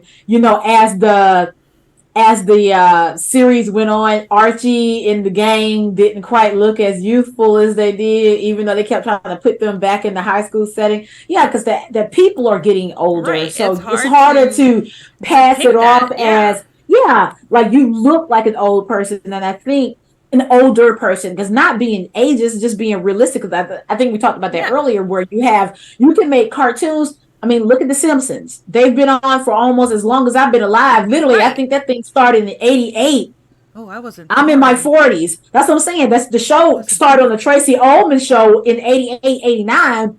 The Simpsons, and they have been perpetually that age Right. for almost the entirety of my life. So yeah, with cartoons, you could do that. With real people, not so much. Right. They're going to That's the have limitation. a hard time getting this. If they plan on continuing, they gonna have Right. to move real fast because there's only a And 3-year time skip in here. It's a yeah, 3-year and time I'm skip. I'm I'm like you though. If you are saying, oh, like what you were telling me earlier, well, this is gonna make them some money. Well, then you're gonna have to move your ass You're gonna then have to move your to ass. capitalize on that. You can't delay. Like, Right. and And I the know in second, these instances you have to wait till Netflix gives you the okay to say, because oh, okay, Netflix is waiting well, for the season views. 2. Netflix Right. is waiting So for the you're views. waiting on to say, oh, can there be a season 2, or is it a dud? That Yep. kind of thing. And time is of the essence, because if it is a hit, you need to. And then these are working actors and actresses. Like I said, some of these people got other jobs here. So now you got to work with contracts, and can I get you back on the set? Right. And what are we looking like? And da da da da da. The second issue, It's a though, that lot. we talked about is the fact that the more we go into the One Piece world, the more fantastical people start looking. Your everyday average Joes. You've got people. Right. You've got giants that we have to deal with. You got people from the long arm tribe who's got double the length of the arms. You've Right. got Chomper. We have to worry about what Tony Chomper is. He gonna look like Right. shitty Sonic the Hedgehog? Is he gonna be Right. a person in a suit? Is he gonna? I don't fucking know. Correct. Because, like, are we going to employ maybe a little person and put them in a costume, or are we just going to CGI that bad boy? Right. And now we What are have we the gonna awkwardness do? because not only that, Chomper turns into a fucking monster. Chomper has like 6 transformations just himself. Correct. We gotta go It's to like, fucking so- Drum Island where they're attacked by giant rabid rabbits. See, You got Warple who munches everything because he ate the munch fruit, so he's literally fucking eating everything. Y'all can't do this. You can't do it. Here's my prediction. I think the live action series will reveal to Oda how important and or unnecessary certain things were, and he will learn with this series that he can get to the important point without doing a lot faster. Yes, because right now, if this is successful, he's going to have to learn how do you tell your story efficiently without the rest of because you don't have the luxury of your manga. You don't have the luxury of dragging that bitch out. So some of them little side stories, do we really need that? I just keep thinking, is that important to the overall story? All of the different type of people we've come across, like that's still in my head. Like, how the hell are you going to deal with Brooks? He is a skeleton with a fro. How are you going to deal with that one? How are you going to deal with Frankie? He's a cyborg. How are you going to deal with the train and the giant wave? What did they call the wave that comes through? Water 7? Yeah. I don't know. I can't think of it. But I know what you're talking about. Yeah. Right. Somebody turns into a giraffe and fights with his neck during that arc. Like, I'm sorry. How is that whole little thing with those people turning into people, the animals? Yeah, that whole bit right there. I said my prediction. I think he's gonna learn. Okay, how can I tell this story efficiently? I think he will. But some of this gonna have to get cut out. But the issue is, I'm not even worried about the story at this point, because he gonna find a way. Just like he cut other things out. Some things to cut out were fine. Some things he did kind of itch about it. And I think some stuff is gonna be condensed too. Yeah, it's a depiction of people is what I'm worried about. How are you going to portray Luffy going to a jungle of Amazon women and they turn into giant snakes? How are you going to portray when Luffy starts turning into these gears? Yes, that is also concerning now that you've said Especially that other one that gets really... The super... oh, God. It was like gear and stays that way for the fight. Because when he did that part in the scene where he blew up just to throw the cannonball, okay, fine. That was what, 3 seconds. But how are you going to put it into when he's fighting like this? Yeah. How are you going to get Fire Fist Ace... Like, I'm sorry. Like, I would love to see. How are we gonna do? How are we gonna do? What was it? Blackbeard, the scary one. With how the are we gonna do dark fruit. Them? Yeah. How are we gonna do them? Like, it's now that we continue talking about like the longevity of the show is just not happening. Let's just face that. That shit is just not happening. I don't think. I think it only can go so far before we're going to have to cut it off. Right. Or because we're not going to be able to portray certain things correctly. There's something in every arc that we're not going to be able to portray. It's just not going to fucking happen. Because like we said, maybe you can get away with Skypedia because for the most part, those people look pretty like normal. People. And they also are natives, that too. Right. That's the whole thing. And I hope that's handled with decency. Next is Logtown. When we start to go into other stuff. Let's see. We'll get through with Logtown. We're going to have issues when we get to Alabasta and the Baroque's work. Right there. That's 2 arcs from here. We're going to have issues with Baroque's work and the Alabaster because we have to deal with... However they deal with Smoker is how they're going to deal with Crocodile because they pretty much have the same Logia issue. The issue... for Alabaster, like I said, is when Chomper comes around, when you have to fight the snow bunnies, when you go to Little Garden and they have the giants. I see. If they even make it that far, I feel like a lot of we're not going to make it to Alabaster. I don't think. I think if they do all that you said, it's going to get cut out. All of it. All that, but that's I feel like they're going to. I feel like they're going to concentrate on the heavy arcs where that genuinely move the story along. I don't think they're going to deal with all because I understand like the whole like we were saying the compass. You kind of got to just go where that points you. I honestly believe like those major arcs, like you were saying, like waters, like those deep ones with the politics and the warlords, and that I feel I like can't see those it. are the ones they're going to go for. I feel like he's just not going to deal with those other little arcs. The thing is, those because little arcs make sense though. Later down the it, line. yes, but in this, realistically, do you think? Oh no, I don't think he's gonna do it. But I'm saying like it's gonna bother the people who know. Like Hachi is missing. Like that's gonna bother me forever. Right, and see, So and that if we goes back skip to what I Little was saying Garden- earlier. That's like what I was saying to you earlier, though. That's the problem you have with adapting something that was on as long as it was, and the author swears up and down that every fucking piece is important. Right.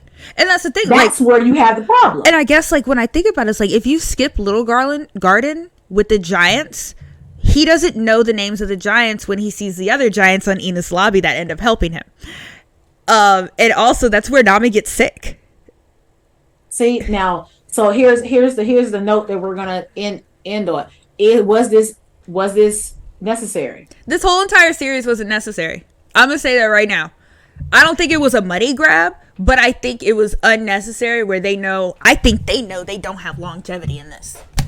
Correct. This is, and I will say this to end. This is why you should have adapted Cowboy Bebop correctly, because Cowboy Bebop has a beginning and an ending. It's not that long. So if you did it right, Cowboy Bebop, then you could cleanly have told the story without a bit. But what the problem is, where you actually have a show that did not bother me, there's no and now longevity. we're looking, you can't do this long term. It's impossible. So that's the note we're leaving on chat. Y'all let us know in the comments or how y'all feel about it, or talk to us on all of our social media. Hancock and Luffy is illegal. Just letting you know.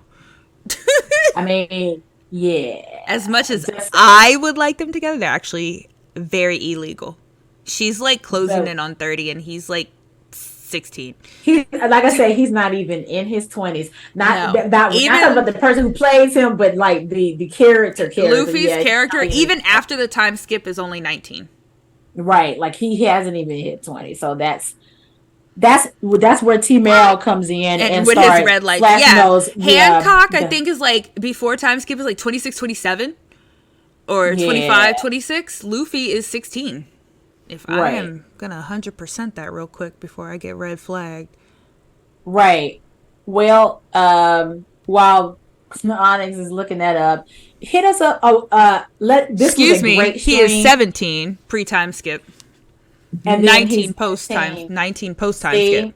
Yeah, still under 20. He didn't even make it. He's not even. No. He's barely legal. I know legally they can be together because he's 19. Whatever. But she been lusting after him. She saw his pee-pee. She saw his pee-pee. She did that underaged. Yes. So Boa Hancock is 29, and then after the time skip, she's 31. Ooh, she saw that underage. She's doing what? Yeah, but he's 17 when they first meet. There you go. That part. He is locked in a cage where a bunch of women are looking at his pee-pee, and he is 17. Right. And then he makes this whole thing about his jewels being out and that kind of thing. It's hilarious. Y'all let us know how y'all felt about this. Was a great one. We definitely took a long time, but it was worth it. Right. If you didn't catch it, or you want to hear it again, or you want to play it for background noise, it will go He said never mind. Right. It will be up on the VOD in a couple of days. I do actually like Luffy Boa, I'm gonna have to like them after the time skip. Right. That part. Follow us on all the things. Threads, X, Facebook. Olivia hates that so much. I know. I always say it because it gets up under their skin, aka Twitter. But let us know. Tell your friends. Follow us on all the things. We appreciate y'all hanging out with us. The latest we've been in a while. Next week we are talking about what shows that are coming up. Give me a second. I think that's what we're talking about. I think it's the fall lineup, maybe. I gotta double check. Which is perfect because what Ray said earlier with the top 25 coming out, so that'd be great. But that's fall anime lineup. That's great. So tune in next time. No, it's That's all past a we lot of got. people's bedtimes, but thank y'all for holding It on. is. Y'all are great. Y'all are the best haters two hosts can ask for. You guys are awesome. And y'all know what to do. Have a good night. Stay devious, everybody. And be sure to let them know.